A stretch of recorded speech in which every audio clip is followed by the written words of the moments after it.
ಕರ್ತನಲ್ಲಿ ಪ್ರಿಯ ಸಹೋದರ ಸಹೋದರಿಗಳೇ, ಮನುಷ್ಯನು ಸತ್ತ ನಂತರ ಅವನ ಪರಿಸ್ಥಿತಿ ಏನು ಎಂಬುದಾಗಿ ಸತ್ಯವೇದದಿಂದ ಕೆಲವು ವಿಷಯಗಳನ್ನ ತಿಳ್ಕೊಳ್ಳೋಣ. ಮನುಷ್ಯರು ಬದುಕಿರುವಾಗ ನಾವು ಎಷ್ಟೋ ಕಾರ್ಯಗಳನ್ನ ನಾವು ಮಾಡ್ತಾ ಇರ್ತೀವಿ, ಆದರೆ ಒಂದು ದಿವಸ ನಾವು ಸಾಯಲೇಬೇಕಾಗತ್ತೆ.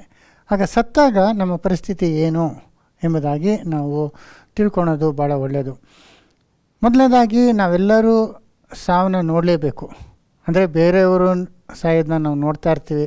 ನಮಗೆ ಭಾಳ ಬೇಕಾದವರು, ನಮ್ಮ ಸ್ವಂತದವರಾಗಿರಲಿ, ನಮ್ಮ ತಂದೆ ತಾಯಿಗಳು, ನಮ್ಮ ಮಕ್ಕಳು ಕೂಡ ಆಗಿರಲಿ, ಅನೇಕ ಒಂದು ಸಂದರ್ಭದಲ್ಲಿ ಆ ಮರಣನ ನಾವು ಅನುಭವಿಸ್ತೀವಿ. ಆದರೆ ನಾವೇ ಸತ್ತೋದಾಗ ನಮ್ಮ ಪರಿಸ್ಥಿತಿ ಏನು ಅನ್ನೋದ್ರ ಬಗ್ಗೆ ನಾವು ಕೆಲವು ವಿಷಯನ ತಿಳ್ಕೊಳ್ಳೋಣ.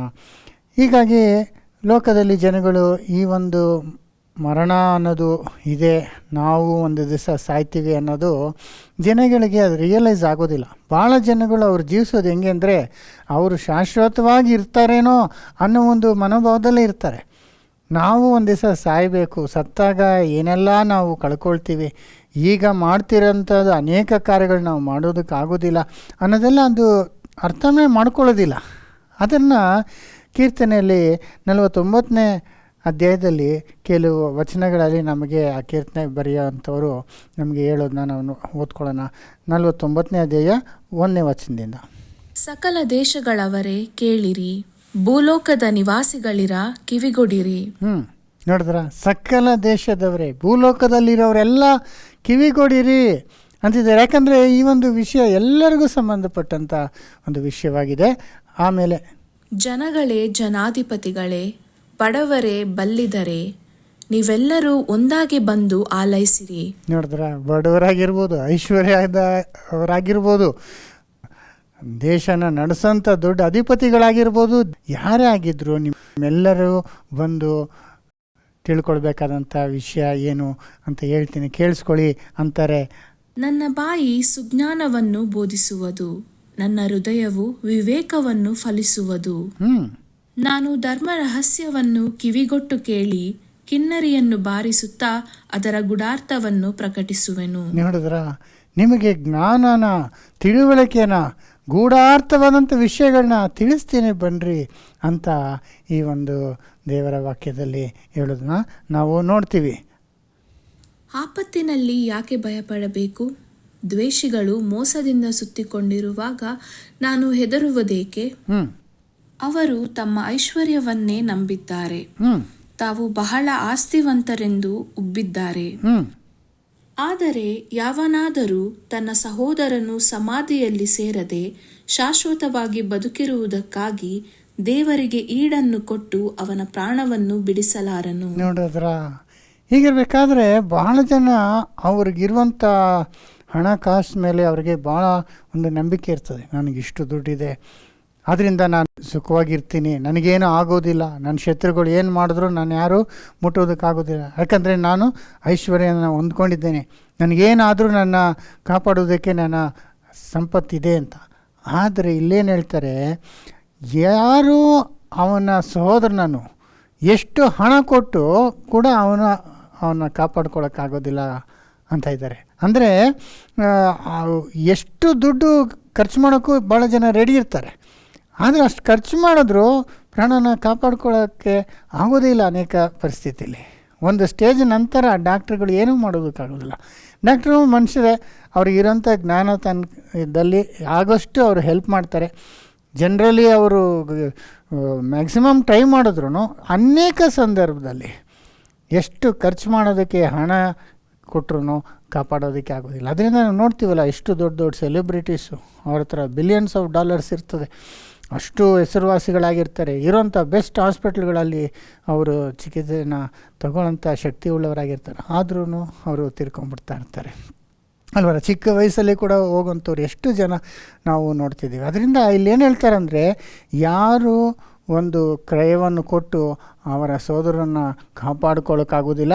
ಯಾಕೆಂದರೆ, ಆದರೆ ಯಾವನಾದರೂ ತನ್ನ ಸಹೋದರನು ಸಮಾಧಿಯಲ್ಲಿ ಸೇರದೆ ಶಾಶ್ವತವಾಗಿ ಬದುಕಿರುವುದಕ್ಕಾಗಿ ದೇವರಿಗೆ ಈಡನ್ನು ಕೊಟ್ಟು ಅವನ ಪ್ರಾಣವನ್ನು ಬಿಡಿಸಲಾರನು. ನೋಡಿದ್ರ, ಅಂದರೆ ಮರಣದಿಂದ ಅವನು ಬಿಡಿಸೋದಕ್ಕೆ ಯಾರೆಲ್ಲ ಆಗಲ್ಲ. ಯಾಕಂದರೆ ಮರಣ ನೋಡ್ದಂಗೆ ಮಾಡಿಬಿಟ್ಟ ಅಂದರೆ ಅವನು ಶಾಶ್ವತವಾಗಿ ಅವನು ಭೂಲೋಕದಲ್ಲಿ ಬದುಕ್ಬೋದಲ್ಲ. ಆದರೆ ಆ ಥರ ಆಗುವುದೇ ಇಲ್ಲ. ಎಷ್ಟು ಹಣವಂತರು ಅಲ್ವರ. ನಾವು ನೋಡಬೇಕಾದ್ರೆ ಸ್ಟೀವ್ ಜಾಬ್ಸ್ ಅನ್ನೋರು ಐಫೋನ್ ಎಲ್ಲ ಮ್ಯಾನುಫ್ಯಾಕ್ಚರ್ ಕಂಡಿಡಿದಂಥವರು, ಅವರೇ ಏನಾದರೂ ಎಷ್ಟು ದೊಡ್ಡ ಬಿಲಿಯನವರು, ಮೋಸ್ಟ್ ಸಕ್ಸಸ್ಫುಲ್ ಪರ್ಸನ್ ಅವರು ಅಲ್ವರ. ಅವ್ರ ಥರನೇ ನಾವೆಲ್ಲ ಆಗಬೇಕು ಅಂತ ಎಷ್ಟು ಜನ ಅವ್ರನ್ನ ಮೋಟಿವೇಶನಾಗಿ ತೊಗೊತಾರೆ. ಆದರೆ ಅವ್ರಿಗೆ ಕ್ಯಾನ್ಸರ್ ಬಂದ್ಬಿಡ್ತು. ಲಾಸ್ಟಲ್ಲಿ ಅವ್ರೇನಾದರೂ ಅವ್ರನ್ನ ಕಾಪಾಡ್ಕೊಳ್ಳೋಕ್ಕೆ ಆಗಲಿಲ್ಲ, ಎಷ್ಟು ಖರ್ಚು ಮಾಡಿ ಎಲ್ಲ ಬಿಟ್ಬಿಟ್ಟು ಹೋಗ್ಬಿಟ್ರು. ಆ ಥರ ಎಷ್ಟೋ ಜನ ಹಣ ಇದ್ರೂ ಅವ್ರಿಗೆ ಕಾಪಾಡ್ಕೊಳಕ್ಕಾಗಲ್ಲ, ಇನ್ನೊಬ್ಬರಿಗೂ ಕೂಡ ಅವರು ಮರಣದಿಂದ ತಪ್ಪಿಸ್ಲಿಕ್ಕೆ ಆಗೋದಿಲ್ಲ ಅಂತ ನಾವು ಇಲ್ಲಿ ನೋಡ್ತಿದ್ದೇವೆ. ಮರಣವನ್ನು ತಪ್ಪಿಸಿಕೊಳ್ಳುವುದಕ್ಕೆ ಎಷ್ಟು ಹಣ ಕೊಟ್ಟರೂ ಸಾಲುವುದೇ ಇಲ್ಲ. ಅಂತ ಪ್ರಯತ್ನವನ್ನು ನಿಷ್ಫಲವೆಂದು ಬಿಟ್ಟೇ ಬಿಡಬೇಕು. ನೋಡಿದ್ರ ಎಷ್ಟು ಪ್ರಯತ್ನ ಪಡ್ತಾರೆ, ಆದರೆ ಬಿಟ್ಬಿಡ್ರಿ. ಯಾಕಂದರೆ ಭಾಳ ಜನ ಹಾಸ್ಪಿಟ್ಲ್ಗಳಲ್ಲಿ ಅವ್ರನ್ನ ಹಾಸ್ಪಿಟ್ಲ್ಗಳಲ್ಲಿ ಇಟ್ಕೊಂಡು ಅವರಿಂದ ದುಡ್ಡು ಸಂಪಾದನೆ ಮಾಡ್ಕೋಬೇಕಂತ ಸುಮ್ಮನೆ ಎಕ್ಸ್ಟೆಂಡ್ ಮಾಡ್ತಾ ಇರ್ತಾರೆ. ಹೆಂಗೋ ಸ್ವಲ್ಪ ದಿವಸ ಹಂಗೆ ಆದಷ್ಟು ಕಾಲ ಅವ್ರನ್ನ ತಳ್ತಾ ಇರ್ತಾರೆ. ಸಮ್ಟೈಮ್ಸು ವಾರಗಳು, ತಿಂಗಳುಗಳು, ವರ್ಷಗಳು ಕೂಡ ಅವ್ರನ್ನ ಇಟ್ಟಿರ್ತಾರೆ. ಯಾಕಂದರೆ ಅವ್ರಿಗೆ ಅದರಿಂದ ಆದಾಯ ಬರ್ತಾ ಇರ್ತದೆ. ಕೆಲವು ಸಂದರ್ಭದಲ್ಲಂತೂ ಸತ್ತೋದವ್ರನ್ನ ಕೂಡ ಇನ್ನೂ 1 ದಿನ 2 ದಿನ ಎಕ್ಸ್ಟೆಂಡ್ ಮಾಡ್ತಾರೆ. ಯಾಕಂದರೆ ಅವ್ರು ಎಕ್ಸ್ಟೆಂಡ್ ಮಾಡಿದಷ್ಟು ಅವ್ರಿಗೆ ದುಡ್ಡು ಸಿಗ್ತದೆ ಅಂತ. ಸುಮ್ಮನೆ ಬಾಯಿನಲ್ಲಿ ಬ್ರೀದಿಂಗ್ ಮಾಡೋ ಥರ ಅದೆಲ್ಲ ಪಂಪ್ ಮಾಡಿಕೊಂಡು ಎಲ್ಲ ಫಿಕ್ಸ್ ಮಾಡಿ, ಅದು ICUನಲ್ಲಿ ಇರ್ತಾರೆ, ಯಾರಿಗೂ ಗೊತ್ತಾಗಲ್ಲ ಅವ್ರು ಸತ್ತಿದ್ದಾರಾ ಬದುಕಿದ್ದಾರಾ ಕೂಡ ಗೊತ್ತಿರಲ್ಲ. ಇದೆಲ್ಲ ಎಷ್ಟೋ ನಾವು ಕೇಳ್ತಿರ್ತೀವಿ. ಆದರೂ ಹಣ ವೆಚ್ಚ ಆಗತ್ತೆ ಹೊರತು ಅವರನ್ನು ಕಾಪಾಡಿಕೊಳ್ಳೋದಕ್ಕೆ ಆಗೋದಿಲ್ಲ ಎಂಬುದಾಗಿ ಇಲ್ಲಿ ನೋಡ್ಬೋದು. ಸುಜ್ಞಾನಿಗಳು ಸಾಯುವುದನ್ನು ನೋಡುತ್ತೇವಲ್ಲ, ಹಾಗೆಯೇ ಪಶುಗಳಂತಿರುವ ಜ್ಞಾನಹೀನರು ನಾಶವಾಗುತ್ತಾರೆ.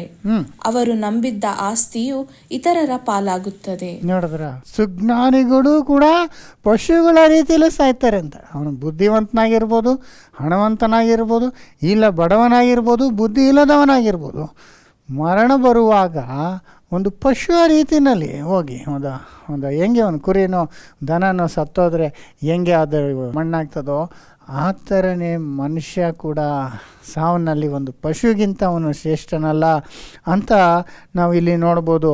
ಆಮೇಲೆ 11ನೇ ವಚನ, ಯಾರು ವಿಸ್ತಾರವಾದ ಭೂಸ್ಥಿತಿಗಳಿಗೆ ತಮ್ಮ ಹೆಸರುಗಳನ್ನು ಕೊಟ್ಟಿದ್ದಾರೋ ಅಂಥವರಿಗೂ ಸಮಾಧಿಯೇ ಶಾಶ್ವತ ಮಂದಿರವು, ಅದೇ ಅವರ ನಿತ್ಯ ನಿವಾಸ ಸ್ಥಾನ.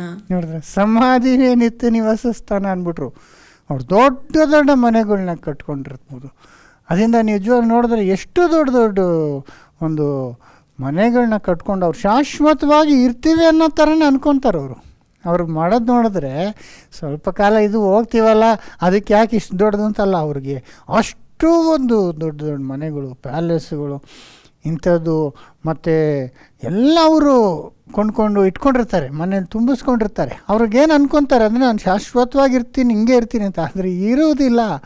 ಅವರ ಪ್ರಾಣ ಹೋದ ನಂತರ ಯಾವ ರೀತಿ ಒಂದು ನಾಯಿ ಮರಿನೋ ಇಲ್ಲ ಒಂದು ಕುರಿ ಮರಿನೋ ಸತ್ತ ಮೇಲೆ ಹೆಂಗೆ ಹೋಗ್ತದೋ ಹಂಗೆ ಇವರು ಹೋಗ್ತಾನೆ ಅಂತ ಹೇಳ್ತಿದ್ದಾರೆ ನೋಡಿ.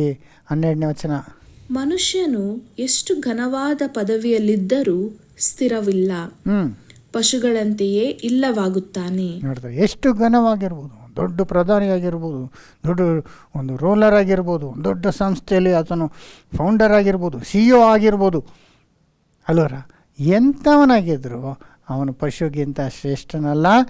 ಆಮೇಲೆ ಮೂರ್ಖರಿಗೂ ಅವರ ಮಾತಿನಂತೆ ನಡೆಯುವವರಿಗೂ ಇದೇ ಗತಿ. ನೋಡ್ತಾರೆ, ಮೂರ್ಖನಿಗೂ ಹಂಗೆ ಬರ್ತದೆ, ಜ್ಞಾನಿಗೂ ಸುಬುದ್ಧಿ ಉಳ್ಳವನಿಗೂ ಅದೇ ರೀತಿ ಆಗ್ತದೆ. ಆಮೇಲೆ ಅವರು ಕುರಿಗಳಂತೆ ಪಾತಾಳದಲ್ಲಿ ದಟ್ಟವಾಗಿ ಸೇರಿಸಲ್ಪಡುವರು, ಮೃತ್ಯುವೇ ಅವರ ಪಾಲಕನು. ನೋಡ್ರ, ಹೆಂಗೆ ಪಶುವಿನಂತೆ ಅಂದರೆ ಒಂದು ಆಡು ಕುರಿ ಥರ ಅವರು, ಅಂದರೆ ಏನಂದರೆ ಅವರು ಬದುಕಿದ್ದಾಗ ಅವ್ರು ಎಷ್ಟು ರೋಷವಾಗಿರ್ತಾರೆ ಅಲ್ವರ. ಆದರೆ ಸತ್ತ ನಂತರ ಅವ್ರು ಏನೂ ಮಾಡೋಕ್ಕಾಗಲ್ಲ. ಜಸ್ಟ್ ಅವ್ರನ್ನ ಎಲ್ಲಿ ಹಾಕ್ತಾರೋ ಅಲ್ಲಿ ಹಾಕ್ಬೋದು, ಅದು ಮಿಕ್ಕದವ್ರು ಏನು ಮಾಡ್ತಾರೋ ಅವ್ರಿಗೆ ಬಿಟ್ಕೊಟ್ಬಿಡ್ತಾರೆ. ಒಂದು ಕುರಿ ಏನೂ ಮಾಡೋದಿಲ್ಲವಲ್ಲ, ಅವ್ರನ್ನ ಎಲ್ಲಿ ಕರ್ಕೊಂಡೋದ್ರೆ ಅಲ್ಲಿ ಹೋಗ್ಬೇಕು, ಎಲ್ಲಿ ಊತ ಹಾಕಿದ್ರೆ ಅಲ್ಲಿ ಹಾಕಬೇಕು. ಅವ್ರು ಏನು ಹೇಳೋಕ್ಕೂ ಬರೋದಿಲ್ಲ ಅಲ್ವರ. ಬದುಕಿದ್ದಾಗ ಯಾವ ರೀತಿ ಹುಲಿ ಥರ ಇದ್ದಿರ್ಬೋದು. ನಮ್ಮ ಇದನ್ನಲ್ಲಿ ನೋಡುವಾಗ ಕನ್ನಡ ಸಿನಿಮಾನಲ್ಲಿ ಅವರು ಪ್ರಭಾಕರ್ ಅಂತ ಇದ್ದರು ಆ ಕಾಲದಲ್ಲಿ. ಅವರು ದೊಡ್ಡ ಪರ್ಸ್ನಾಲಿಟಿ, ಅವರು ವಿಲನ್ನಾಗಿ ಆ್ಯಕ್ಟಿಂಗ್ ಮಾಡೋರು ಭಾಳಷ್ಟು. ಆಮೇಲೆ ಅವ್ರು ಹೀರೋ ಆಗಿ ಕೂಡ ಮಾಡ್ತಿದ್ರು. ಅವ್ರನ್ನ ಭಾಳ ಜನ ಮೆಚ್ಕೊಳ್ಳೋರು. ಅವ್ರು ಟೈಗರ್ ಅಂತಲೇ ಕರೆಯೋರು ಅವ್ರನ್ನ, ಹುಲಿ ಟೈಗರ್ ಅಂತ. ಆದರೆ ಅವರು ಸತ್ತ ನಂತರ ಹೆಂಗೆ ಇವಾಗ ನಾವು ಎಲ್ಲರೂ ಸಾಯೋ ರೀತಿಯಲ್ಲಿ ಅವರು ಸತ್ತು ಅದೇ ಥರ ಅವ್ರನ್ನ ಹೊತ್ತಿಟ್ಟಿದ್ದಾರೆ. ಅದು ಎಲ್ಲಿಂದರೆ ನಮ್ಮ 4ನೇ ಗೇಟ್ ಸಮಾಧಿನಲ್ಲಿದೆ, ಬ್ಯಾಂಗ್ಳೂರು ಮೈಕೋ ಸಿಮೆಟ್ರಿನಲ್ಲಿ.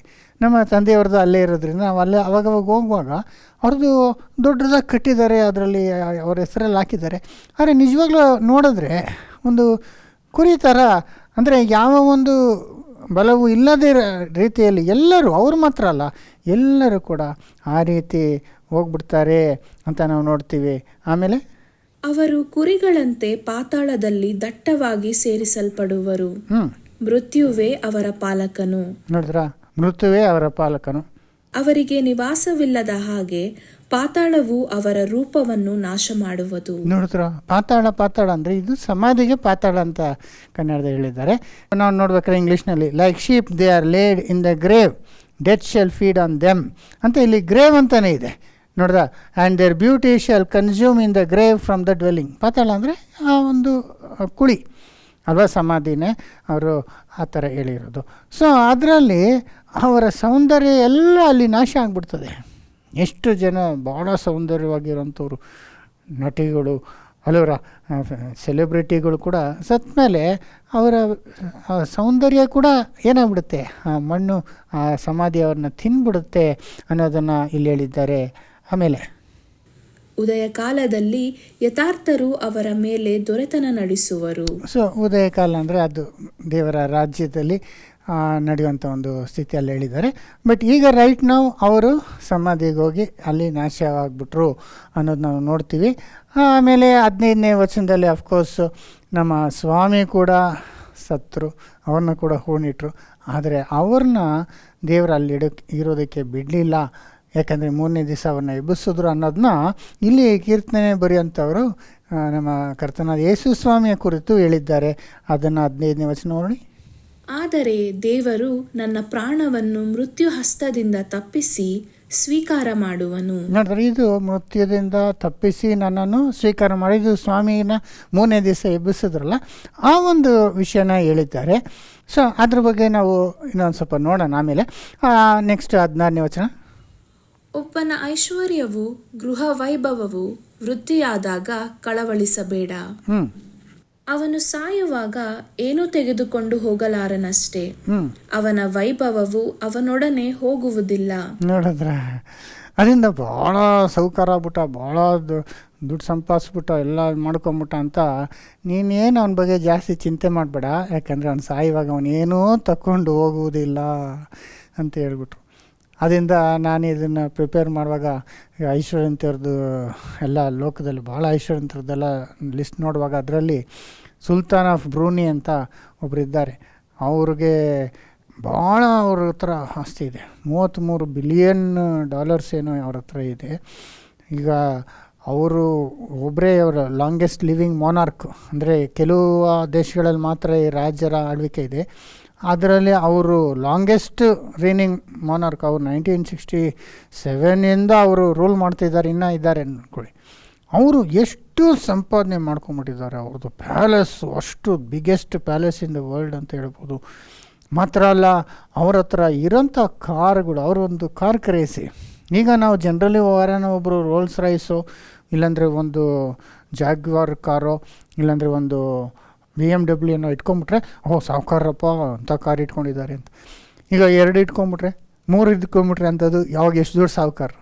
ಇವ್ರ ಹತ್ರ 7,000 ಕಾರ್ ಕಲೆಕ್ಷನ್ ಇದೆಯಂತೆ ನೋಡಿ. ಅದು ಎಲ್ಲ ಯಾವುದು 100, 400, 500 ರೋಲ್ಸ್ ರೈಸ್ಗಳು, 200 BMW ಅಲ್ಲ, ಫರಾರಿಗಳಂತೆ, ಲ್ಯಾಂಬರ್ಗೋನಿ ಅಂತಾರಲ್ಲ, ಅಂಥ ಕಾರ್ಗಳು ಒಂದು 7,000 ಇಟ್ಕೊಂಡಿದ್ದಾರೆ. ಅಂದರೆ ಯೋಚನೆ ಮಾಡೋರು ಎಷ್ಟು ಐಶ್ವರ್ಯವಂತರಾಗಿರ್ಬೋದು. ಆದರೂ ಅವ್ರು ಸತ್ರು ಅಂದರೆ ನಾಳೆ ದಿವಸ ಯಾವ ಒಂದು ಕಾರನ್ನು ತಗೊಂಡೋಗೋಕ್ಕಾಗತ್ತಾ? ಇಲ್ಲ. ಅವ್ರ ಅರಮನೆಯಲ್ಲಿ ಇರುವಂಥದ್ದು ಒಂದು ವಸ್ತುವನ್ನು ಅವ್ರು ತಗೊಂಡೋಗತ್ತಾ? ಅದಕ್ಕೆ ಹೇಳ್ಬಿಟ್ರು, ಏನೂ ತಗೊಂಡೋಗ, ಎಲ್ಲ ಬಿಟ್ಟು ಹೋಗಬೇಕು ಅನ್ನೋದನ್ನ ಇದು ಹೇಳ್ತಿದ್ದಾರೆ. ಮರಣ ಬಂದಾಗ ಅನ್ನೋದು ಇಷ್ಟು ಒಳ್ಳೆ ನಮಗೆ ರಿಯಲೈಸೇಷನ್ ಇದನ್ನು ಮೂಲಕ ನಾವು ಪಡ್ಕೋಬೇಕು ನೋಡಿ ಸೋದರ ಸೋದರಿ. ಅವನು ಸಾಯುವಾಗ ಏನೂ ತೆಗೆದುಕೊಂಡು ಹೋಗಲಾರನಷ್ಟೇ, ಅವನ ವೈಭವವು ಅವನೊಡನೆ ಹೋಗುವುದಿಲ್ಲ. ನೋಡಿದ್ರ, ಯೋಬ್ ಹೇಳ್ದಂತೆ, ನಮ್ಮ ಬೆತ್ತಲೆಯಾಗಿ ಬಂದೆ, ಬೇತ್ಲೆಯಾಗಿ ಹೋಗ್ಬೇಕು. ಈ ಬದುಕಿರೋ ತನಕನೇ ಇದೆಲ್ಲ ಸ್ವಲ್ಪ ದಿವಸ ಅನುಭವಿಸ್ಬೋದು ಹೊರತು ಸಾಯುವಾಗ ಏನೂ ತಗೊಂಡು ಹೋಗೋದಕ್ಕಾಗೋದಿಲ್ಲ. ಸಿರಿ ಬಂದಾಗ ಹೆರರ ಹೊಗಳಿಕೆ ತಪ್ಪದು ಎಂಬಂತೆ ಅವನು ಜೀವಮಾನದಲ್ಲಿ ಆತ್ಮಸ್ತುತಿಯಿಂದಲೂ ಜನಸ್ತುತಿಯಿಂದಲೂ ಕೂಡಿದವನಾದರೂ ಪಿತೃಗಳ ಬಳಿಗೆ ಸೇರಿ ಅವರಂತೆಯೇ ಎಂದಿಗೂ ಬೆಳಕನ್ನು ಕಾಣದೇ ಇರುವನು. ನೋಡಿದ, ಪಿತೃಗಳೊಂದಿಗೆ ಸೇರುವನು. ಪಿತೃಗಳಂದರೆ ಅವರ ಆ್ಯನ್ಸಿಸ್ಟರ್ಸು, ಅವ್ರ ತಂದೆ ಅಲ್ವಾ. ನಮ್ಮೆಲ್ಲ ಪಿತೃಗಳು ಹೆಂಗೆಲ್ಲ ಇದ್ದರು ಅವರು, ಆದರೆ ಎಲ್ಲ ಹೋಗಿ ಸೇರಿಕೊಂಡ್ರಲ್ವ. ಹಂಗೇ ನಾವು ಹೋಗಿ ಸೇರ್ಕೊಬೇಕು. ತಿರ್ಗಾ ಅವರು ಬೆಳಕನ್ನು ನೋಡೋದಿಲ್ಲ ಅಂತಾರೆ. ಈ ದೇಶಲ್ಲಿ ನೆವರ್ ಸಿ ಲೈಟ್. ತಿರ್ಗಾ ಅವರು ಬೆಳಕಂದರೆ ತಿರ್ಗಾ ಅವರು ಬದುಕಿರೋದಕ್ಕೆ ಸಾಧ್ಯ ಇಲ್ಲ. ಅವರು ಸತ್ತ ಮೇಲೆ ಅವ್ರು ತಿರ್ಗಾ ಬಂದು ಜೀವಂತವಾಗಿ ಇರೋದಕ್ಕಾಗೋದಿಲ್ಲ ಅಂತ ಹೇಳ್ತಾರೆ ನೋಡಿ. ವಿವೇಕಹೀನ ಮನುಷ್ಯನು ಎಷ್ಟು ಘನವಾದ ಪದವಿಯಲ್ಲಿದ್ದರೂ ಪಶುಗಳಂತೆಯೇ ಇಲ್ಲವಾಗುತ್ತಾನೆ. ವಿವೇಕವಿಲ್ಲ ಮನುಷ್ಯನು ಹೆಂಗೆ ಪಶುಗಳ ಥರ ಅಂದರೆ, ಈ ಒಂದು ಜ್ಞಾನ ಇಲ್ಲದಂಥ ಮನುಷ್ಯನು ಹೆಂಗೆ ಅಂದರೆ, ಈ ಪಶುಗಳಿಗೆ ನಾವು ಸಾಯ್ತೀವಿ ಅಂತ ಅದಕ್ಕೆ ಜ್ಞಾನ ಇಲ್ಲ. ನಾವು ಹುಟ್ಟಿದ್ದೀವಿ, ನಮ್ಗೆ ಇಷ್ಟು ವರ್ಷ ಆಯಿತು, ನಾವು ಯಾರು, ಎಲ್ಲಿಂದ ಬಂದ್ವಿ, ನಮ್ಮನ್ನ ಸೃಷ್ಟಿ ಮಾಡಿದವ್ರು ಯಾರು, ನಾವು ಜೀವಮಾನದಲ್ಲಿ ಏನು ಸಾಧಿಸ್ಬೇಕು, ನಾವು ಹೆಂಗೆ ಬಾಳಬೇಕು ಅನ್ನೋದೆಲ್ಲ ಈ ಪಶುಗಳಿಗೆ ಆ ಜ್ಞಾನ ಇರೋದಿಲ್ಲ, ಅರಿವು ಇರೋದಿಲ್ಲ ಅಲ್ವರ. ಅದು ಬದುಕಿದ್ದಾಗಲೇ ಇದ್ದೀನಿ ಅನ್ನೋದು ಗೊತ್ತಿಲ್ಲ. ತಿನ್ನೋದು, ಕುಡಿಯೋದು, ಅದರ ಒಂದು ಸಂತೋಷ, ಒಂದು ಈಗಿರುವಂಥ ಮಾನಸಿಕವಾದಂಥ ಸಂತೋಷಕ್ಕಾಗಿ ಮಾತ್ರ ಅದು ಬದುಕ್ತಿರ್ತದೆ. ಹಂಗೆ ಈ ಒಂದು ತಿಳುವಳಿಕೆ ಇಲ್ಲದಂಥ ಮನುಷ್ಯ ಪಶುಗಳ ಥರನೇ ಬದುಕ್ತಿದ್ದಾನೆ. ಲೋಕದಲ್ಲಿ ಆಲ್ಮೋಸ್ಟ್ ಎಲ್ಲರೂ ಹಂಗೆ ಇದ್ದಾರೆ. ನಾವು ಸಾಯ್ತೀವಿ, ಸತ್ತ ಮೇಲೆಲ್ಲ ಬಿಟ್ಟು ಹೋಗ್ತೀವಿ, ನಾವು ಇರೋದೇ ಸ್ವಲ್ಪ ಕಾಲ, ಅದರಿಂದ ನಾವು ಏನು ಮಾಡಬೇಕು ಅನ್ನೋದು ಏನೂ ತಿಳ್ಕೊಳ್ಳೋದಿಲ್ಲ. ಪಶುಗಳ ಥರ ಜೀವಿಸ್ತಾರೆ, ಸಡನ್ನಾಗಿ ಅವರು ಇಲ್ದಂಗೆ ಹೋಗ್ಬಿಡ್ತಾರೆ ಅನ್ನೋ ಒಂದು ಮಾತು. ಸೊ ಆ ರೀತಿ ಸತ್ತ ಹೋದ ನಂತರ ಅವ್ರು ತಿರ್ಗಿ ಬೆಳಕನ್ನು ನೋಡೋದಿಲ್ಲ ಅನ್ನುವಾಗ, ನಾವು ಈಗ ಜೀವದಲ್ಲಿರುವಂಥವ್ರು ನಾವು ಬೆಳಕಲ್ಲಿದ್ದೇವೆ ಅಲ್ವರ. ಸೂರ್ಯನಕ್ಕಿಂತ ಕೆಳಗೆ ನಾವು ಜೀವಿಸ್ತಿದ್ದೇವೆ, ನಾವು ಅನೇಕ ಕಾರ್ಯಗಳು ಮಾಡು. ಸತ್ತ ನಂತರ ತಿರ್ಗಿ ಅವರು ಬರೋಕ್ಕಾಗುತ್ತಾ ಅನ್ನುವಾಗ, ಸೋದರ ಸೋದರಿ, ನಾವು ಇಲ್ಲೊಂದು ವಿಷಯ ತಿಳ್ಕೊಬೇಕು. ಈಗ ಆ ರೀತಿ ಬಂದಾತನಂದರೆ ಯೇಸು ಸ್ವಾಮಿ ಒಬ್ಬನೇ. ಸತ್ತದ್ರಿಂದ ಎದ್ದು ಬಂದಿದ್ದು ಆತನ ಒಬ್ಬನೇ ಅಲ್ವರ. ಆತನ ಅಲ್ಲಿ ಬಿಡಲಿಲ್ಲ, ಯಾಕಂದರೆ ಆತ ನೀತಿವಂತನಾಗಿದ್ದು ಪಾಪಿಗಳಿಗಾಗಿ ಈತನು ಸತ್ತಿದ್ರಿಂದ ಆತನ 3ನೇ ದಿವಸ ಎಬ್ಸಿದ್ರು. ಮಿಕ್ಕದವರೆಲ್ಲ ಪಾಪಿಗಳೇ. ನಾವೆಲ್ಲ ಆದಾಮನಿಂದ ಪಾಪದಲ್ಲಿ ಹುಟ್ಟಿದ್ದೇವೆ, ಎಲ್ಲರ ಮೇಲೆ ಪಾಪ ಬಂತು, ಎಲ್ಲರೂ ಸಾಯಲೇಬೇಕು, ಸಾಯ್ತಾನೆ ಇದ್ದೀವಿ ಅಲ್ವ. ಸತ್ತಾಗ ನಾವು ನಿಜವಾಗ್ಲೂ ಸತ್ತೋದ್ವಿ ಅಲ್ವರ. ನಮ್ಮ ಪರಿಸ್ಥಿತಿ ಬೇರೆ. ಯೇಸು ಸ್ವಾಮಿ ಮಾತ್ರ ಅವರು ಇದ್ದದ್ರಿಂದ ಅವರು ಸತ್ತದ 3ನೇ ದಿವಸ ಅವ್ರನ್ನ ಎಬ್ಬಿಸ್ತಾರೆ ಅಲ್ವರ. ಇದೇ ಮಾತನ್ನ ದಾವೀದನು ಹೇಳೋಂಥ ಮಾತು. ಅದು ದಾವೀದು ತನ್ನ ಬಗ್ಗೆ ಹೇಳ್ಕೊಳ್ಳೋ ಥರ ಇದೆ, ಆದರೆ ತನ್ನ ಬಗ್ಗೆ ಅಲ್ಲ, ಅದು ಬರಬೇಕಾದಂಥ ಯೇಸು ಸ್ವಾಮಿ ಬಗ್ಗೆ ಅನ್ನೋದನ್ನ ನಾವು 16ನೇ ಅಧ್ಯಾಯ 10ನೇ ವಚನ ಕೀರ್ತನೆಯಲ್ಲಿ ನಾವು ನೋಡ್ಬೋದು. ಸಾಮ್ಸ್ 16:10. ಯಾಕಂದರೆ ನೀನು ನನ್ನ ಜೀವಾತ್ಮವನ್ನು ಪಾತಾಳದಲ್ಲಿ ಬಿಡುವುದಿಲ್ಲ, ನಿನ್ನ ಪ್ರಿಯನಿಗೆ ಅಧೋಲೋಕವನ್ನು ನೋಡಗೊಡಿಸುವುದಿಲ್ಲ. ಪಾತಾಳ, ಅಧೋಲೋಕ ಅನ್ನುವಾಗ ಇಂಗ್ಲೀಷ್ನಲ್ಲಿ ಥೌ ಶಾಲ್ ನಾಟ್ ಲೀವ್ ಮೈ ಸೋಲ್ ಇನ್ ಹೆಲ್ ಅಂತಾರೆ. ಹೆಲ್ ಅಂದರೆ ಅದೇ ಸಮಾಧಿ, ಪಾತಾಳ. ಮತ್ತು ಅಧೋಲೋಕ ಅಂದರೆ ಮೃತ್ಯರು ಇರುವಂಥ ಪರಿಸ್ಥಿತಿ, ಅಂದರೆ ಸಮಾಧಿಗೇನೆ ಆ ಒಂದು ಪದಗಳು ಡಿಫ್ರೆಂಟ್ ವರ್ಡ್ಸು. ಶಿಯಾಲ್ ಅಂತ ಹೀಬ್ರೂನಲ್ಲಿ ಮತ್ತು ಗ್ರೀಕಲ್ಲಿ ಹೇಡೀಸ್ ಅಂತೆಲ್ಲ ಉಪಯೋಗಿಸ್ತಾರೆ. ಅದೆಲ್ಲ ಸಮಾಧಿಗೆ ಸತ್ತಂಥವ್ರು ಇರುವಂಥ ಪರಿಸ್ಥಿತಿಗೆ ಇದು. ಆದ್ದರಿಂದ ದಾವೀದ ಹೇಳ್ತಿದ್ದಾರೆ, ನನ್ನ ಮಾತ್ರ ಇನ್ನೊಂದ್ಸತಿ ಓದಿ. ಯಾಕಂದರೆ ನೀನು ನನ್ನ ಜೀವಾತ್ಮವನ್ನು ಪಾತಾಳದಲ್ಲಿ ಬಿಡುವುದಿಲ್ಲ, ನಿನ್ನ ಪ್ರಿಯನಿಗೆ ಅಧೋಲೋಕವನ್ನು ನೋಡಗೊಡಿಸುವುದಿಲ್ಲ. ನೋಡಿದ್ರೆ ನಿನ್ನ ಪ್ರಿಯನಂದರೆ ನನ್ನ ಆತ್ಮವನ್ನು, ಜೀವಾತ್ಮವನ್ನು ಪಾತಾಳದಲ್ಲಿ ಬಿಡುವುದಿಲ್ಲ. ಅಂದರೆ ಅಲ್ಲೇ ಬಿಡುವುದಿಲ್ಲ. ಅಲ್ಲಿಗೆ ಹೋದ್ರು ಸ್ವಾಮಿ, ಆದರೆ ಅಲ್ಲೇ ಬಿಡಲ್ಪಡಲಿಲ್ಲ.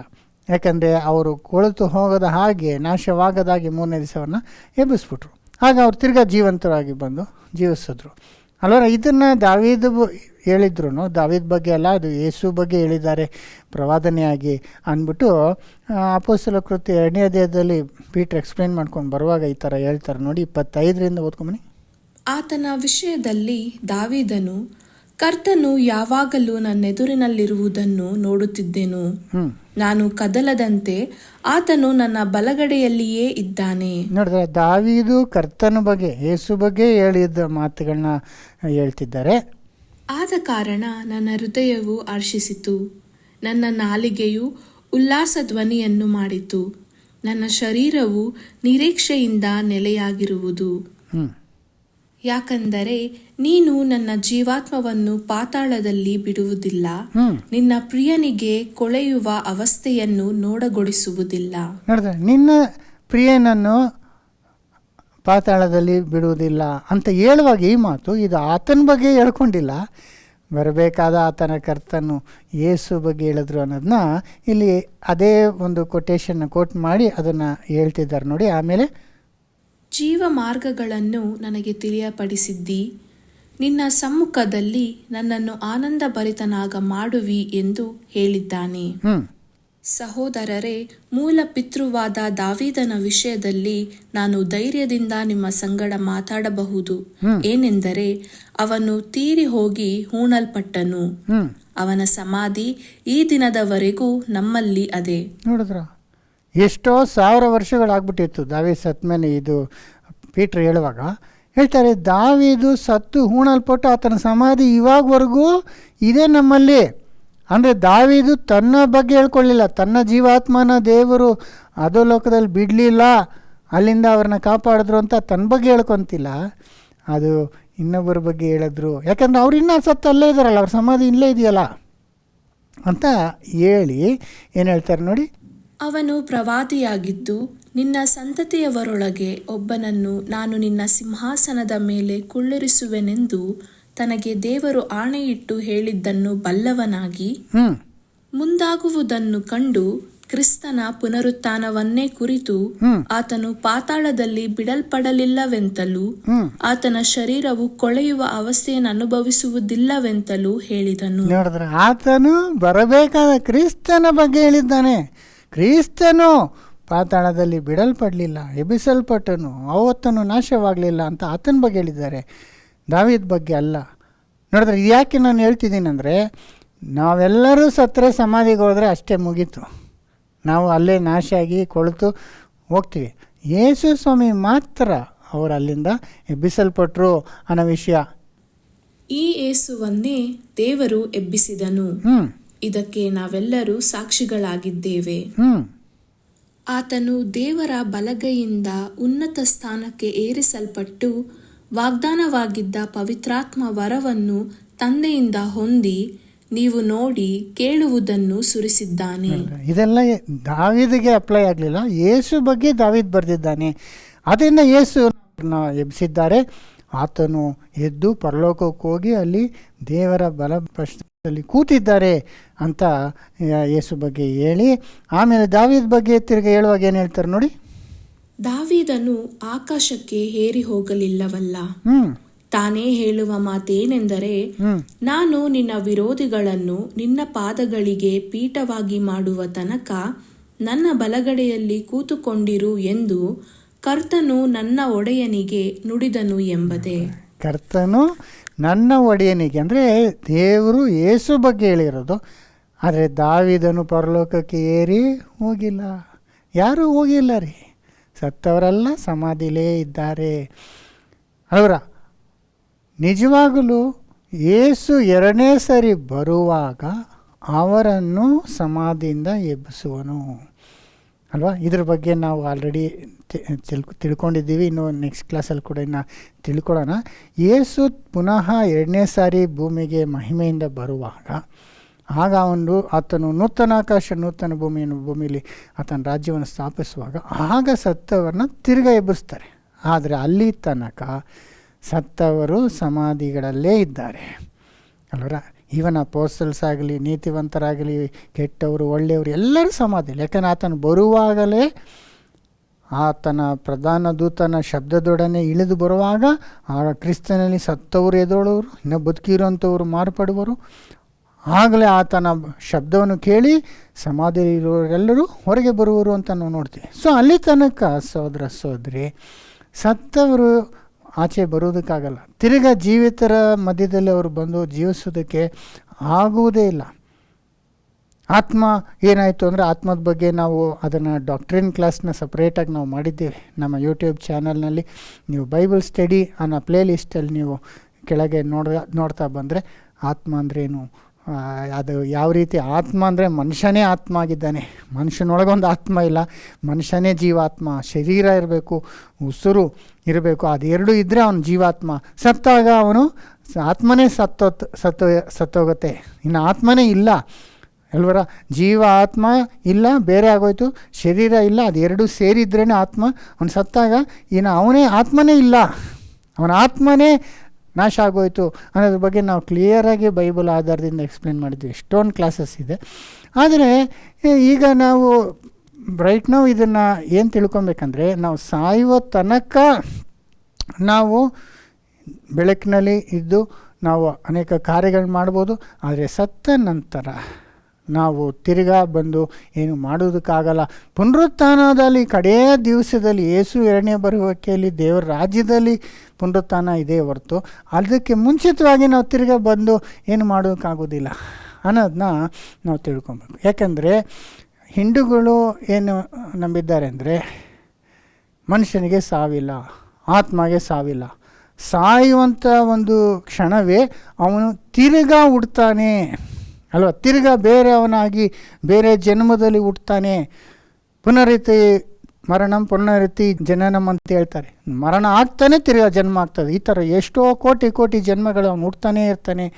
ಅವ್ನು ಮಾಡಿದಂಥ ಪಾಪ ಕಾರ್ಯಗಳನ್ನ ಕರ್ಮನ ಅವನು ಈ ಜನ್ಮದಲ್ಲಿ ಇಲ್ಲ, ನೆಕ್ಸ್ಟ್ ಜನ್ಮದಲ್ಲಿ ಅನುಭವಿಸ್ತಾನೆ. ಆ ಥರ ಆಗಿ ಅವನು ಲಾಸ್ಟಲ್ಲಿ ಅವನು ಬ್ರಾಹ್ಮಣನಾಗಿ ಹುಟ್ಟಿ ಅವನ್ನೆಲ್ಲ ಕರೆಕ್ಟಾಗಿ ಜೀವಿಸ್ತಾ ಅಂದರೆ ಅವನು ತಿರ್ಗಾ ಹುಟ್ಟದೆ ಅವನು ಪರಮಾತ್ಮನ ಜೊತೆಗೆ ಒಂದಾಗ್ಬಿಡ್ತಾನೆ. ಅಲ್ಲಿ ತನಕ ಈ ಸೈಕಲ್ ಆಗ್ತಾನೇ ಇರ್ತದೆ ಅಂತ ನಂಬಿದ್ದಾರೆ. ಆದರೆ ಬೈಬಲ್ನಲ್ಲಿ ನಾವು ತಿಳ್ಕೊಂಡ್ರ ಪ್ರಕಾರ ಅದು ಕರೆಕ್ಟ್ ಅಲ್ಲ. ಯಾಕಂದರೆ ದೇವರು ಮನುಷ್ಯನ ಸೃಷ್ಟಿ ಮಾಡುವಾಗ ಆದಾಮ್ ಅವ್ವ ಇಬ್ಬರನ್ನ ಸೃಷ್ಟಿ ಮಾಡಿದ್ರು. ಅವರಿಗೆ ಮಕ್ಕಳು ಪಡ್ಕೊಳ್ಳುವಂಥ ಆಶೀರ್ವಾದ ಮಾಡಿದ್ರು. ಅವರಿಂದ ಮಕ್ಕಳು ಹುಟ್ಟಿದ್ರು. ಆ ಮಕ್ಕಳು ಅದೇ ರೀತಿ ಮದುವೆಗಳಾಗಿ ಅವರ ಮಕ್ಕಳನ್ನ ಪಡ್ಕೊಂಡು ಆ ರೀತಿ ಆಗಿ 6000 ವರ್ಷದಲ್ಲಿ ಈಗ 800 ಕೋಟಿ ಜನಗಳಾಗಿ ಭೂಲೋಕದಲ್ಲಿ ಇದ್ದೀವಿ. ಅದರಲ್ಲಿ ನಾವು ಒಬ್ಬರಾಗಿದ್ದೇವೆ. ಅದರಿಂದ ಅಲ್ಲಿ ಅವರಿಬ್ಬರನ್ನ ಸೃಷ್ಟಿ ಮಾಡಿದ್ರೆ ಅವ್ರಿಗೆ ಮಕ್ಕಳಾಗಿ ನಾವು ಈಗ ಬಂದಿದ್ದೇವೆ. ಇದೇ ನಮ್ಮ ಮೊದಲನೇ ಜನ್ಮ. ಇದಕ್ಕೆ ಮುಂಚೆ ನಾವು ಎಲ್ಲೋ ಇದ್ವಿ, ಯಾವುದೋ ಜನ್ಮದಲ್ಲಿ ಇದ್ವಿ ಅಂದರೆ ಇಲ್ಲ, ನಾವು ಇರಲಿಲ್ಲ. ನಮ್ಮ ತಂದೆ ತಾಯಿಗಳು ಅವರು ಬೇರೆಯವರಾಗಿದ್ದರು ಅಂದರೆ ಅವರಿಬ್ಬರು ಲಗ್ನವಾಗಿ ಅವರಿಬ್ಬರಿಗೆ ನಾವು ಹುಟ್ಟಿದ್ದೇವೆ. ಇದೇ ನಮ್ಮ ಫಸ್ಟ್ ಜನ್ಮ. ಇದಕ್ಕೆ ಮುಂಚೆ ಒಂದು ಜನ್ಮ ಇತ್ತು ಅನ್ನೋದಿಲ್ಲ. ಆಮೇಲೆ ಸತ್ತೋದ್ಮೇಲೆ ಅದೇ ಕ್ಲೋಸು. ತಿರ್ಗಾ ನಾವು ಎಲ್ಲಿ ಹುಟ್ಟು ಬರೋದಕ್ಕೆ ಸಾಧ್ಯತೆಯೇ ಇಲ್ಲ. ಆಗ ಇಬ್ಬರನ್ನ ಸೃಷ್ಟಿ ಮಾಡಿ ಅವ್ರನ್ನ ಮಲ್ಟಿಪ್ಲೈ ಆಗಿ ಇಲ್ಲಿ ತನಕ ಬಂದಿದೆ. ಯೇಸು ಎರಡನೇ ಬರುವಿಕೆಯಲ್ಲಿ ಲೋಕ ಅಂತಿದೆ, ಇಲ್ಲಿ ಲೋಕನೇ ನಾಶ ಆಗುತ್ತೆ. ಸತ್ತವರೇ ಎದ್ದು ಬರ್ತಾರೆ ಹೊರತು ಅದಕ್ಕೆ ಮುಂಚಿತವಾಗಿ ನಾವು ತಿರ್ಗಾ ಬಂದು ಬೇರೆ ಜನ್ಮದಲ್ಲಿ ಹುಟ್ತಾ ಇರ್ತೀವಿ ಅನ್ನೋದು ಅದು ಬೈಬಲ್ ಪ್ರಕಾರ ಅದು ನಿಜವಾದಂಥ ಒಂದು ಮಾತಲ್ಲ. ಯಾಕಂದರೆ ಸೈತಾನ್ ಬಂದು ಹೇಳ್ದ ಮಾತು, ಸಾವು ಬಂದ ನಂತರ ಕೂಡ ದೇವರು ನೀನು ಸತ್ತೇ ಸಾಯುವೆ ಅಂತ ಶಾಪ ಕೊಟ್ಬಿಟ್ರು. ಆದರೆ ಸೈತಾನ್ ಏನು ಹೇಳ್ದ, ನೀನು ಹೇಗೂ ಸಾಯುವುದಿಲ್ಲ ಅಂದಲ್ಲ. ಆ ಒಂದು ಕಾನ್ಸೆಪ್ಟ್ನ ಇಟ್ಕೊಂಡೇ ಅನೇಕರು ನಾವು ಸತ್ರೂ ಸಾಯುವುದಿಲ್ಲ, ನಮ್ಮ ಆತ್ಮ ಸಾಯುವುದಿಲ್ಲ, ತಿರ್ಗಾ ಹುಡ್ತಾ ಇರ್ತೀವಿ, ಇಲ್ಲೇ ಸುತ್ತಾಡ್ತಾ ಇರ್ತೀವಿ, ತಿರ್ಗಾ ಏನೇನೋ ನಾವು ಅವತಾರ ತಗೊತೀವಿ, ಪಶುಗಳಾಗಿ ಕೂಡ ಹುಡ್ತೀವಿ ಅನ್ನೋದೆಲ್ಲ ಅವನು ಸೈತಾನು ಹುಟ್ಟಿಸಿರುವಂಥ ಅನೇಕ ಕಲ್ಪನೆಗಳು ಹೊರತು ಸತ್ಯವೇದದಲ್ಲಿ ನಾವು ಬದುಕಿ ಬಂದದ್ದು ಇದೇ ನಮ್ಮ ಫಸ್ಟ್ ಜನ್ಮ. ಈಗ ಸತ್ತು ಹೋದ್ಮೇಲೆ ಪಾಪದಿಂದ ಮರಣ ಬಂದೇ ಬರುತ್ತೆ. ಸತ್ತೋದ್ಮೇಲೆ ಅವನು ತಿರ್ಗಾ ಜನ್ಮ ಆಗಿ ಅಲ್ಲೂ ಅವನು ಬದುಕಿಲ್ಲ. ದೇವರ ಮಹಾಕೃಪೆಯಿಂದ ಯೇಸು ಸ್ವಾಮಿ ನಮಗಾಗಿ ಪ್ರಾಣನ ಕೊಟ್ಟಿರೋದ್ರಿಂದ ಅವರ ರಾಜ್ಯದಲ್ಲಿ ತಿರ್ಗಾ ನಮ್ಮನ್ನು ನಾವಾಗಿ ಎಬ್ಬಿಸ್ತಾರೆ. ಅದು ಎರಡನೇ ಜನ್ಮ ಅಂತ ಹೇಳ್ಬೋದು, ಇಲ್ಲ ಎರಡನೇ ಒಂದು ಪುನರುತ್ಥಾನ ಅಂತ ಹೇಳ್ಬೋದು. ಆಗ ನಾವು ತಿರ್ಗಾ ಬದುಕಿರ್ತೀವಿ. ಆದರೆ ಅದಕ್ಕೆ ಮುಂಚಿತವಾಗಿ ನಾವು ತಿರ್ಗಾ ಬಂದು ನಾವು ಹುಟ್ಟುತ್ತಾನೆ ಇರೋವಂಥದ್ದು ಅದು ಬೈಬಲ್ನಲ್ಲಿ ಇಲ್ಲ. ಇದನ್ನು ನಾನು ಕ್ರೈಸ್ತರಾದ ನಿಮಗೆ ಈ ವಿಷಯಗಳನ್ನ ಯಾಕೆ ಹೇಳಬೇಕು ಅಂದರೆ, ಕೆಲವು ವಚನನ ಅಪಾರ್ಥ ಮಾಡಿಕೊಂಡು ಆ ರೀತಿ ಹೇಳುವಂಥ ಸುದ್ದಿ ಕೂಡ ನನಗೆ ಕಿವಿಗೆ ಬಿತ್ತು.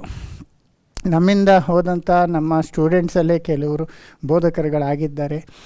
ಅನೇಕರು ಸತ್ಯವಾಕ್ಯಗಳನ್ನೇ ಬೋಧಿಸ್ತಾರೆ. ಕೆಲವು ವ್ಯತ್ಯಾಸವಾದಂಥ ಈ ರೀತಿ ಒಂದು ಮಾತುಗಳನ್ನ ಹೇಳುವಂಥದ್ದು ಇತ್ತೀಚೆಗೆ ನನಗೆ ಕೇಳಿಸ್ಬಂತು.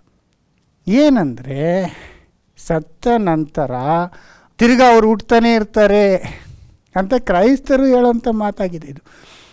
ಇದೇನಪ್ಪ, ಎಲ್ಲಿದೆ ಇದು? ನಿಜನ? ಈ ರೀತಿ ಎಲ್ಲಿದೆ ಅನ್ನುವಾಗ ಯೋಬ್ನಲ್ಲಿ ಒಂದು ವಚನನ ಇಟ್ಕೊಂಡು ಆಧಾರವಾಗಿ ಇಟ್ಕೊಂಡು ಅವ್ರು ಹೇಳ್ತಿದ್ದಾರೆ. ಸೊ ಅದನ್ನು ಏನನ್ನೋದನ್ನ ಕೂಡ ನಾವು ನೋಡ್ಕೊಂಬಿಡೋಣ. ಅದು ಯೋಬು 33ನೇ ಅಧ್ಯಾಯ 29-30.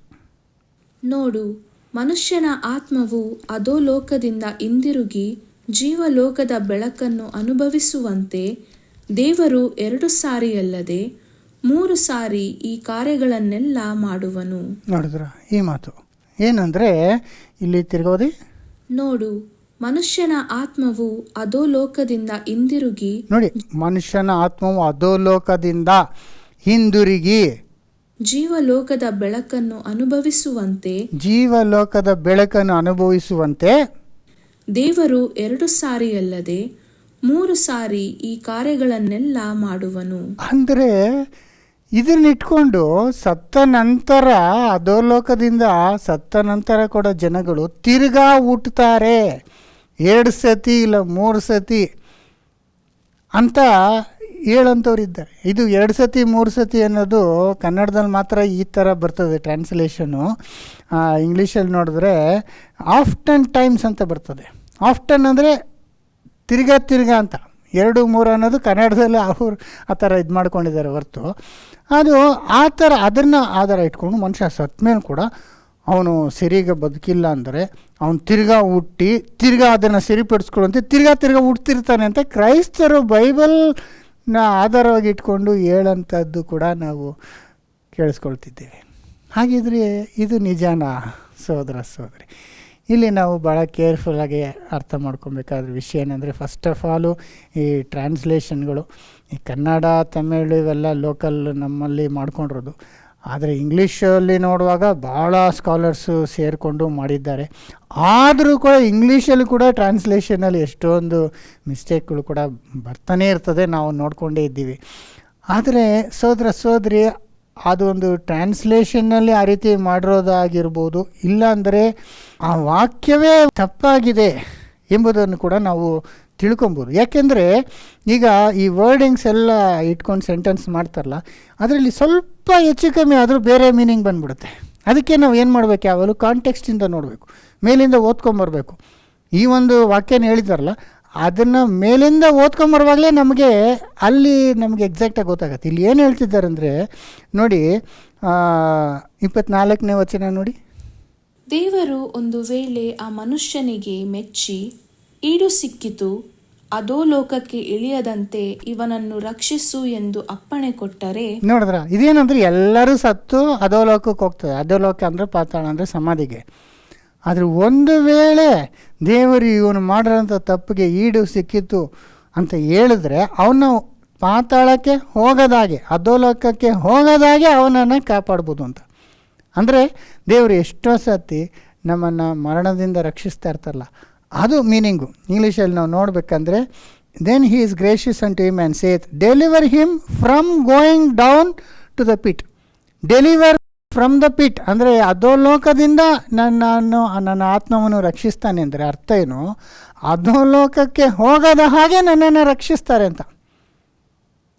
ಎಷ್ಟೋ ಸತಿ ದೇವರು ನಮ್ಮನ್ನ ರಕ್ಷಿಸ್ತಿದ್ದಾರಲ್ಲ, ದೇವರ ಕೃಪೆಯಲ್ಲಿ ನಾವು ಇರೋದ್ರಿಂದ. ಸಾಯಬೇಕಾದಂಥ ಒಂದು ಪರಿಸ್ಥಿತಿಯಲ್ಲಿ ನಾವು ಇರ್ತೀವಿ, ಆದರೆ ತಪ್ಪಿಸ್ತಾರಲ್ವ. ಒಂದು ಆಕ್ಸಿಡೆಂಟ್ ಮೂಲಕ ಆಗಿರ್ಬೋದು, ನಾನಾ ವಿಧವಾದಂಥ ಒಂದು ಸನ್ನಿವೇಶದಲ್ಲಿ ಆಲ್ಮೋಸ್ಟ್ ನಾವು ಸತ್ತೋಗ ಒಂದು ಇದರಿಂದ ದೇವರು ತಪ್ಪಿಸ್ತಾರಲ್ಲ ನಮ್ಮನ್ನು. ಎಷ್ಟೋ ಸತಿ ಕಾಯಿಲೆಗಳು ಬಂದುಬಿಡ್ತದೆ, ನಾವು ಹೋಗ್ಬಿಡ್ತೀವಿ ಅಂದ್ಕೊಂಡಿರ್ತೀವಿ, ಆದರೆ ದೇವರು ನಮ್ಮನ್ನು ಕಾಪಾಡ್ತಾರಲ್ಲ, ಅದೇ ಅರ್ಥ. ಅಧೋಲೋಕಕ್ಕೆ ಹೋಗದಂತೆ ನಮ್ಮನ್ನು ಕಾಪಾಡೋದು, to keep us from the grave ಅಂದರೆ ಪಿಟ್ ಅಂತ ಕೂಡ ಹೇಳ್ತಾರೆ. ಅಂದರೆ ಮರಣಕ್ಕೆ ಹೋಗದಂತೆ, ಮರಣದಿಂದ ರಕ್ಷಿಸ್ತಾರೆ ಅಂತ ನೋಡಿ. ಅದೇ ಅಧ್ಯಾಯದಲ್ಲಿದೆ ನೋಡಿ, 28ನೇ ವಚನ, ಅಲ್ಲಿ ಕೂಡ ಹೇಳ್ತಾರೆ ನೋಡಿ. ನನ್ನ ಆತ್ಮವನ್ನು ಅಧೋಲೋಕಕ್ಕೆ ಹೋಗದಂತೆ ವಿಮೋಚಿಸಿದ್ದಾನೆ, ನನ್ನ ಜೀವವು ಬೆಳಕನ್ನು ಕಾಣುತ್ತಿರುವುದು ಎಂದು ಕೀರ್ತನೆ ಹಾಡುವನು. ಇದು ಕೂಡ ಅದೇನೆ, ನನ್ನ ಆತ್ಮವನ್ನು ಅಧೋಲೋಕಕ್ಕೆ ಹೋಗದಂತೆ ನನ್ನನ್ನು ಕಾಪಾಡಿದ್ದಾನೆ ಅಂತ ಅರ್ಥ. ಅಂದರೆ ನಮ್ಮನ್ನು ಮರಣದಲ್ಲಿ ನಾವು ಹೋಗದಂತೆ, ನಮ್ಮನ್ನು ಸಮಾಧಿ ಸೇರದಂತೆ ನಮ್ಮನ್ನು ದೇವರು ಎಷ್ಟೋ ಸತಿ ಕಾಪಾಡ್ತಾ ಇರ್ತಾರಲ್ಲ. ಆಗ ನಾವು ಬೆಳಕಿನವರ ಮಧ್ಯದಲ್ಲಿ ಅಂದರೆ ಜೀವಿಸುವಂಥವ್ರ ಮಧ್ಯದಲ್ಲಿ ನಾವು ಜೀವಿಸಿದ್ದೇವೆ. ನಿಜವಾಗ್ಲೂ ಹೇಳ್ಬೇಕಾದ್ರೆ ನನ್ನನ್ನೇ ದೇವರು ಎಷ್ಟು ಸತಿ ಕಾಪಾಡಿದ್ದಾರೆ, ಎಷ್ಟೋ ಸತಿ ನಂಗೆ ಕ್ಲಿಯರಾಗಿ ಗೊತ್ತು. ನಾನು ಸೆಕೆಂಡಲ್ಲಿ 1 ಸೆಕೆಂಡ್ ಹಿಂಗೆ ಆಗಿದ್ರೆ ನಾನು ಹೋಗ್ಬಿಡ್ತಿದ್ದೆ ಆಕ್ಸಿಡೆಂಟ್ಗಳಲ್ಲಿ. ಆದರೆ ದೇವರು ಆ ಸೆಕೆಂಡಲ್ಲಿ ನನಗೆ ಜ್ಞಾನ ಕೊಟ್ಟು ನನ್ನ ತಪ್ಪಿಸಿ ಕಾಪಾಡಿದೆ. ಇವತ್ತು ನಾನು ಬದುಕಿದ್ದೀನಿ ಅಂದರೆ ನಿಜವಾಗ್ಲೂ ದೇವರ ಅಲ್ಲಿ ನನ್ನನ್ನು ತಪ್ಪಿಸೋರು, ಇಲ್ಲಾಂದರೆ ಯಾವಾಗಲೂ ಹೋಗಿ ಸೇರ್ಕೊಂಬಿಡ್ತಿದ್ದೆ. ಆ ಥರ ಒಂದು ಮಾತು ಇಲ್ಲಿ ಹೇಳಿರೋದು ನೋಡಿ, he will deliver his soul from going into the pit ಅಂತಿದೆ ಅಲ್ವರ. ಅದೇ ಥರ ಹೇಳ್ಕೊಂಬಂದು ಇದನ್ನು ದೇವರು ಆಫ್ಟನ್ ಟೈಮ್ಸ್ ನೋಡಿ, lo these things worketh God often times with man, ಈ ಥರ ಅನೇಕ ಸಂದರ್ಭ 2 ಸರಿ 3 ಸತಿ ಅಂದ್ರಲ್ಲ, ಅದನ್ನೇ ಹೇಳಿ to bring back his soul from the pit ಅಂದರೆ ಸಮಾಧಿಗೆ ಹೋಗದ ಹಾಗೆ, ಅಧೋಲೋಕಕ್ಕೆ ಹೋಗದ ಹಾಗೆ ಅವನನ್ನು ಅಲ್ಲಿಂದ ದೇವರು ಕಾಪಾಡಿದ್ದಾನೆ, ರಕ್ಷಿಸಿದ್ದಾನೆ ಅಂತ ಅರ್ಥ ಬರ್ತದೆ. ಕೆಲವು ಟ್ರಾನ್ಸ್ಲೇಷನ್ ಕನ್ನಡದಲ್ಲಿ ಆ ಥರ ಬೇರೆ ಥರ ಹೇಳ್ಬಿಟ್ರು ಅನ್ನೋದಕ್ಕೋಸ್ಕರ ಅದು ಒಂದೇ ವಚನ ಆಧಾರವಾಗಿ ಇಟ್ಕೊಂಡು ನಾವು ತಿರ್ಗಾ ಜನ್ಮದಲ್ಲಿ ಹುಡ್ತಾನೆ ಅಂತ ಹೇಳಲಿಕ್ಕೆ ಬರ್ತದೆ. ಆ ಸೋದರಿ ಸತ್ತೋದವನು ತಿರ್ಗಾ ಬರೋಲ್ಲ ಅಂತ ಕ್ಲಿಯರಾಗಿ ನಾವು ವಾಕ್ಯದಲ್ಲಿ ನಾವು ನೋಡ್ತೀವಲ್ಲ. ಅವ್ನು ಬರಬೇಕಂದ್ರೆ ಪುನರುತ್ಥಾನದಲ್ಲಿ ಅವನು ತಿರ್ಗಾ ಒಂದು ನೂತನ ಶರೀರವನ್ನು ಕೊಟ್ಟು ಅದೇ ಮನುಷ್ಯನಾಗಿ ಅದೇ ಒಂದು ಜ್ಞಾಪಕ ಶಕ್ತಿಯಿಂದ ಮೆಮೊರಿಯಿಂದ ಅವನು ಬರಬೇಕು ಹೊರತು ತಿರ್ಗಾ ಹುಟ್ಟಿ ಇನ್ನೊಂದು ಜನ್ಮಗಳನ್ನ ತಗೊಳ್ಳೋಂಥದ್ದಕ್ಕೆ ಯಾವ ಒಂದು ಆಸ್ಪದನೂ ಇಲ್ಲ ಬೈಬಲ್ನಲ್ಲಿ, ಇಡೀ ಬೈಬಲ್ನಲ್ಲಿ. ಯಾಕಂದರೆ ಇಲ್ಲಿ ಯೋಬಲ್ಲಿ ಈ ಥರ ಒಂದೇ ಒಂದು ವಚನ ಇದೆ. ಅದು ಈ ವಚನನ ನಾವು ಹೈಲಿ ಡೌಟ್ಫುಲ್ ಅಂತ ಕೂಡ ಹೇಳ್ಬೋದು. ಯಾಕಂದರೆ ಇದು ವಚನ ಹೇಳಿರೋದು ಯಾವುದು ಗೊತ್ತಾ? ಯೋಬಲ್ಲ. ಯೋಬನ ಪುಸ್ತಕದಲ್ಲಿ ಇರೋದೆಲ್ಲ ಯೋಬ್ ಹೇಳಿರೋಂಥದ್ದಲ್ಲ. ಯೋಬನ ಪುಸ್ತಕದಲ್ಲಿ ಯೋಬ್ ಹೇಳಿರುವಂಥ ಕೆಲವು ಮಾತುಗಳಿದೆ, ಆದರೆ ಭಾಳ ಮಾತುಗಳು ಅವನ 3 ಸ್ನೇಹಿತರು ಹೇಳಿದಂಥ ಮಾತುಗಳು ಕೂಡ ಇದೆ. ಆಮೇಲೆ ಇಲ್ಲಿ ಎಲಿಹು ಅನ್ನೋ ಇನ್ನೊಬ್ಬ 4ನೇ ವ್ಯಕ್ತಿ ಹೇಳೋಂಥ ಮಾತು, ಇವ್ರು ಹೇಳಿದ ಮಾತಲ್ಲ ದೇವರ ವಾಕ್ಯ ಅಂತ ನಾವು ತಗೊಳಕ್ಕಾಗೋದಿಲ್ಲ. ಯಾಕಂದರೆ ಲಾಸ್ಟಲ್ಲಿ ದೇವರು ಯೋಬನ ಸ್ನೇಹಿತರು ಹೇಳಿದ್ದೆಲ್ಲ ತಪ್ಪು, ಅವರು ಸುಳ್ಳಾಗಿ ಹೇಳಿದ್ದಾರೆ, ಸತ್ಯವನ್ನು ಹೇಳಿಲ್ಲ ಅಂತ ದೇವರೇ ಹೇಳ್ಬಿಟ್ರಲ್ಲ ಯೋಬ ಕಡೆ ಅಧ್ಯಾಯದಲ್ಲಿ ನಾವು ನೋಡುವಾಗ. ಅದನ್ನು ಅವ್ರು ಹೇಳಿದ್ದು, ಅವ್ರ ಆರ್ಗ್ಯುಮೆಂಟ್ಸ್ ಯೂಸ್ ಮಾಡಿದ್ದೆಲ್ಲ ನಾವು ದೇವರ ವಾಕ್ಯ ಅಂತ ತಗೊಂಡು ಅದನ್ನೇ ಒಂದು ಡಾಕ್ಟ್ರಿನಾಗಿ ನಾವು ಹೇಳೋಕ್ಕಾಗೋದಿಲ್ಲ. ಎಲಿಹು ಕೂಡ ಅವ್ರದ್ದು ಒಂದು ಸಂದೇಹಪೂರ್ವಕವಾದಂಥ ಒಂದು ಕ್ಯಾರೆಕ್ಟರ್ ಇಲ್ಲಿ. ಅವರು ಒಂದು ಲೌಕಿಕ ಜ್ಞಾನದಲ್ಲಿ ಮಾತಾಡ್ತಿದ್ದಾರೆ ಹೊರತು ಅವರು ದೇವರ ಆತ್ಮ ಪ್ರೇರಿತವಾಗಿ ಮಾತಾಡಿದ್ರು ಅಂತ ಕೂಡ ನಾವು ತಗೊಳಕ್ಕಾಗಲ್ಲ.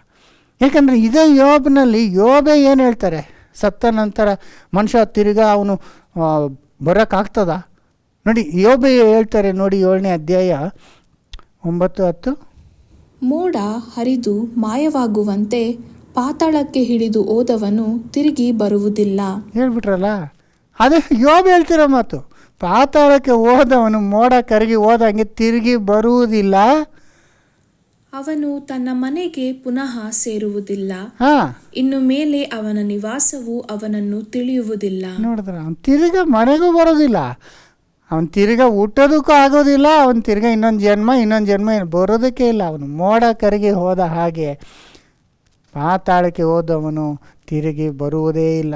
ಇದು ಎಷ್ಟೋ ವಾಕ್ಯಗಳಿದೆ ಬಿಡಿ, ಸತ್ತ ನಂತರ ಏನೂ ಮಾಡೋಕ್ಕಾಗೋದಿಲ್ಲ, ಅವನು ತಿರುಗಿ ಬರೋದಕ್ಕಾಗೋದಿಲ್ಲ ಅಂತ ನಾವು ಯೋಬಲ್ಲೇ ನೋಡ್ಬೋದು, ಬೇರೆ ಬೇರೆ ವಾಕ್ಯದಲ್ಲಿ. ಯಾಕೆಂದರೆ ಅವನು ತಿರ್ಗಾ ಎದ್ದು ಬರಬೇಕಂದ್ರೆ ಅವನಿಗೆ ಒಂದು ಈಡು ಬಲಿ ಕೊಡಬೇಕು, ಸರಿಯಾದಂಥ ಒಂದು ರ್ಯಾನ್ಸಮ್ ಕೊಡಬೇಕು. ಅದನ್ನು ಯೇಸು ಬಂದು ಕೊಟ್ಟಿದ್ದಾರೆ. ಯೇಸು ಬಂದು ಆದಾಮ್ಗೆ ಬದಲಾಗಿ ಪಾಪ ಮಾಡದೆ ಪಾಪಿಗಾಗಿ ಅವರು ಪಾಪಿ ಸ್ಥಾನದಲ್ಲಿ ಅವರು ಜೀವವನ್ನು ಕೊಟ್ಟಿರೋದ್ರಿಂದ ಅವರು 2ನೇ ಸರಿ ಬರುವಾಗ ಸತ್ತವರನ್ನೆಲ್ಲ ಎಬ್ಬಿಸುವಂಥದ್ದು ಕಾರ್ಯ ಯೇಸು ಬಂದು ಮಾಡಬೇಕು. ಅದಕ್ಕೆ ಮುಂಚಿತವಾಗಲೂ ತಿರ್ಗಾ ಅವನು ಬಂದು ಹುಟ್ಬಿಡ್ತಾನೆ ಅಂದರೆ ಅದೆಂಥ ಒಂದು ಡಾಕ್ಟ್ರಿನ್ ಇದು. ಮನುಷ್ಯನ ತಿರ್ಗಾ ಅಧೋಲೋಕದಿಂದ ವಾಪಸ್ ಕರ್ಕೊಂಬರೋಕ್ಕೋಸ್ಕರ ಯೇಸು ಬಂದು ಜೀವನ ಕೊಟ್ಟು ಆತನ ಮುಖಾಂತರನೇ ಪುನರುತ್ಥಾನ ಅನ್ನೋದು ಒಂದು ಇಟ್ಟಿದ್ದಾರೆ.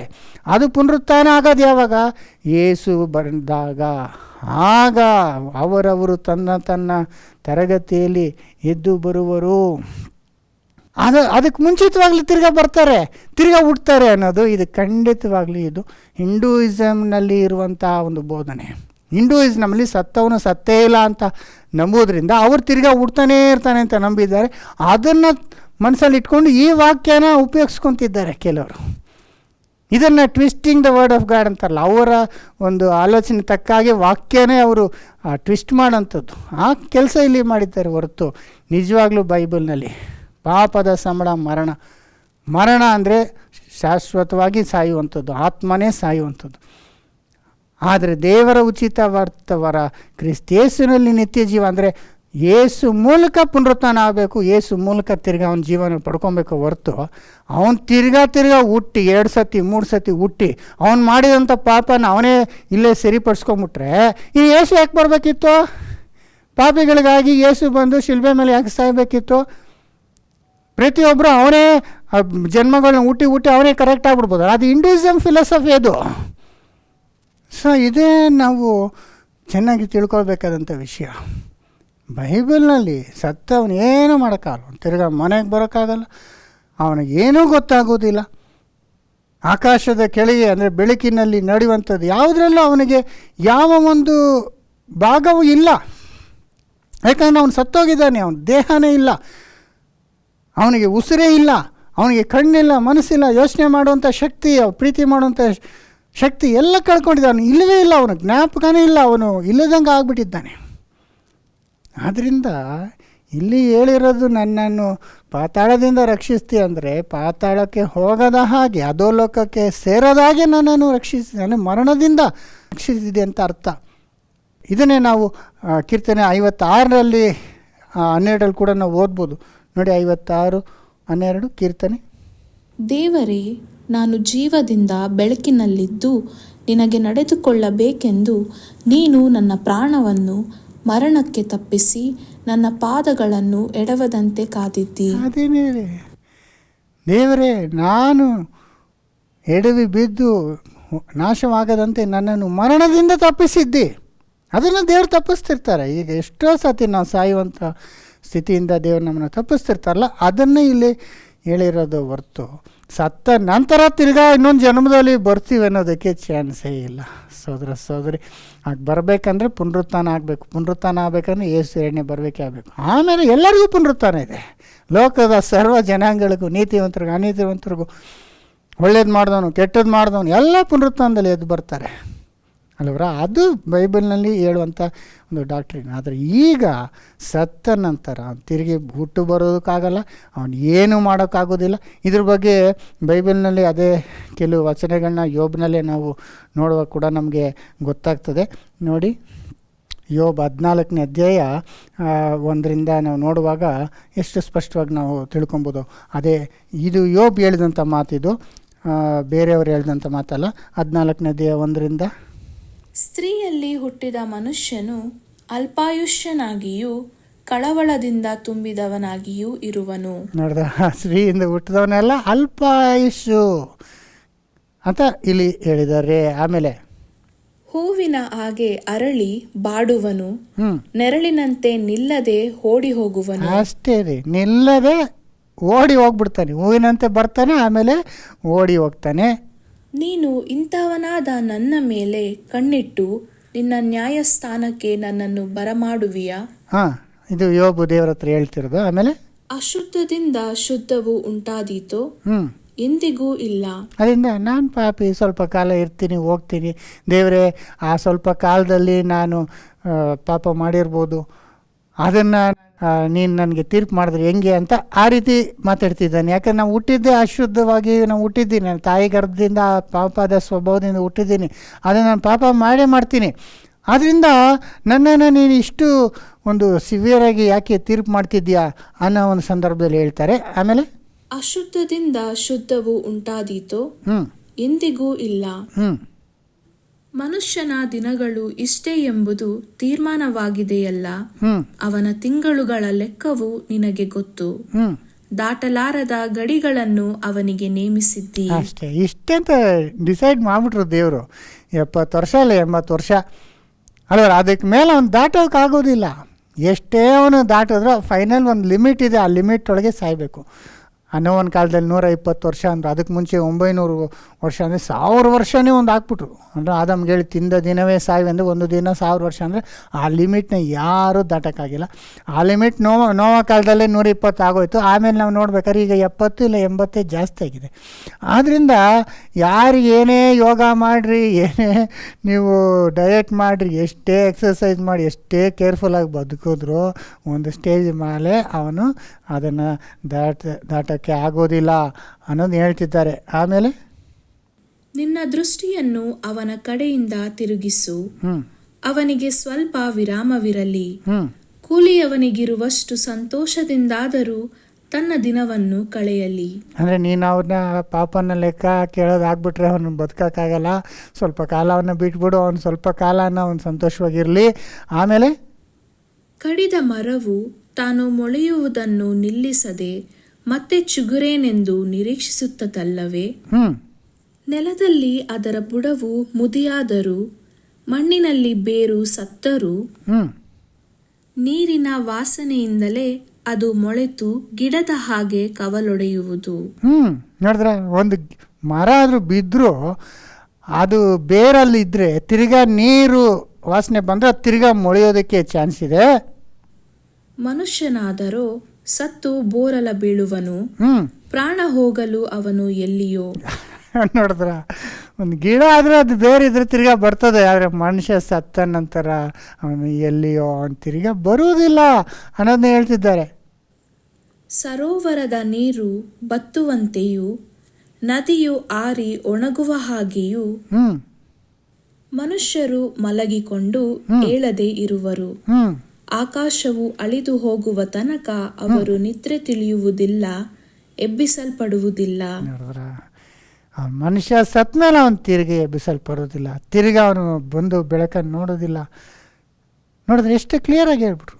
ಆಕಾಶ ಅಳೆದು ಹೋಗೋ ತನಕ ಅವನು ಬರೋದಿಲ್ಲ. ಅಂದರೆ ಆಕಾಶ ಅಂದರೆ ಈಗಿರೋ ಆಕಾಶ ಅಳೆದು ಹೋಗಿ ಮೂರನೇ ಆಕಾಶ, ಅಂದರೆ ನೋವ ಕಾಲದಲ್ಲಿ ಒಂದು ಭೂಮಿ ಆಕಾಶ ಅಳೆದೋಯ್ತಲ್ಲ, ಈಗಿರೋಂಥ ಆಕಾಶ ಅಳೆದು ಹೋಗಿ ನೂತನ ಆಕಾಶ ನೂತನ ಭೂಮಿನ ಯೇಸು ಬಂದು ಸ್ಥಾಪಿಸುವಾಗ ಅಲ್ಲಿ ತನಕ ಅವನು ಬರೋದಕ್ಕಾಗಲ್ಲ. ಈಗಲೇ ಸತ್ತ ನಂತರ ಇನ್ನೊಂದು ಜನ್ಮದಲ್ಲಿ ಹುಟ್ಟೋದಕ್ಕೆ ಆಗೋದೇ ಇಲ್ಲ ಅನ್ನೋದನ್ನ ಇಲ್ಲಿ ಹೇಳ್ತಿದ್ದಾರೆ ನೋಡಿ.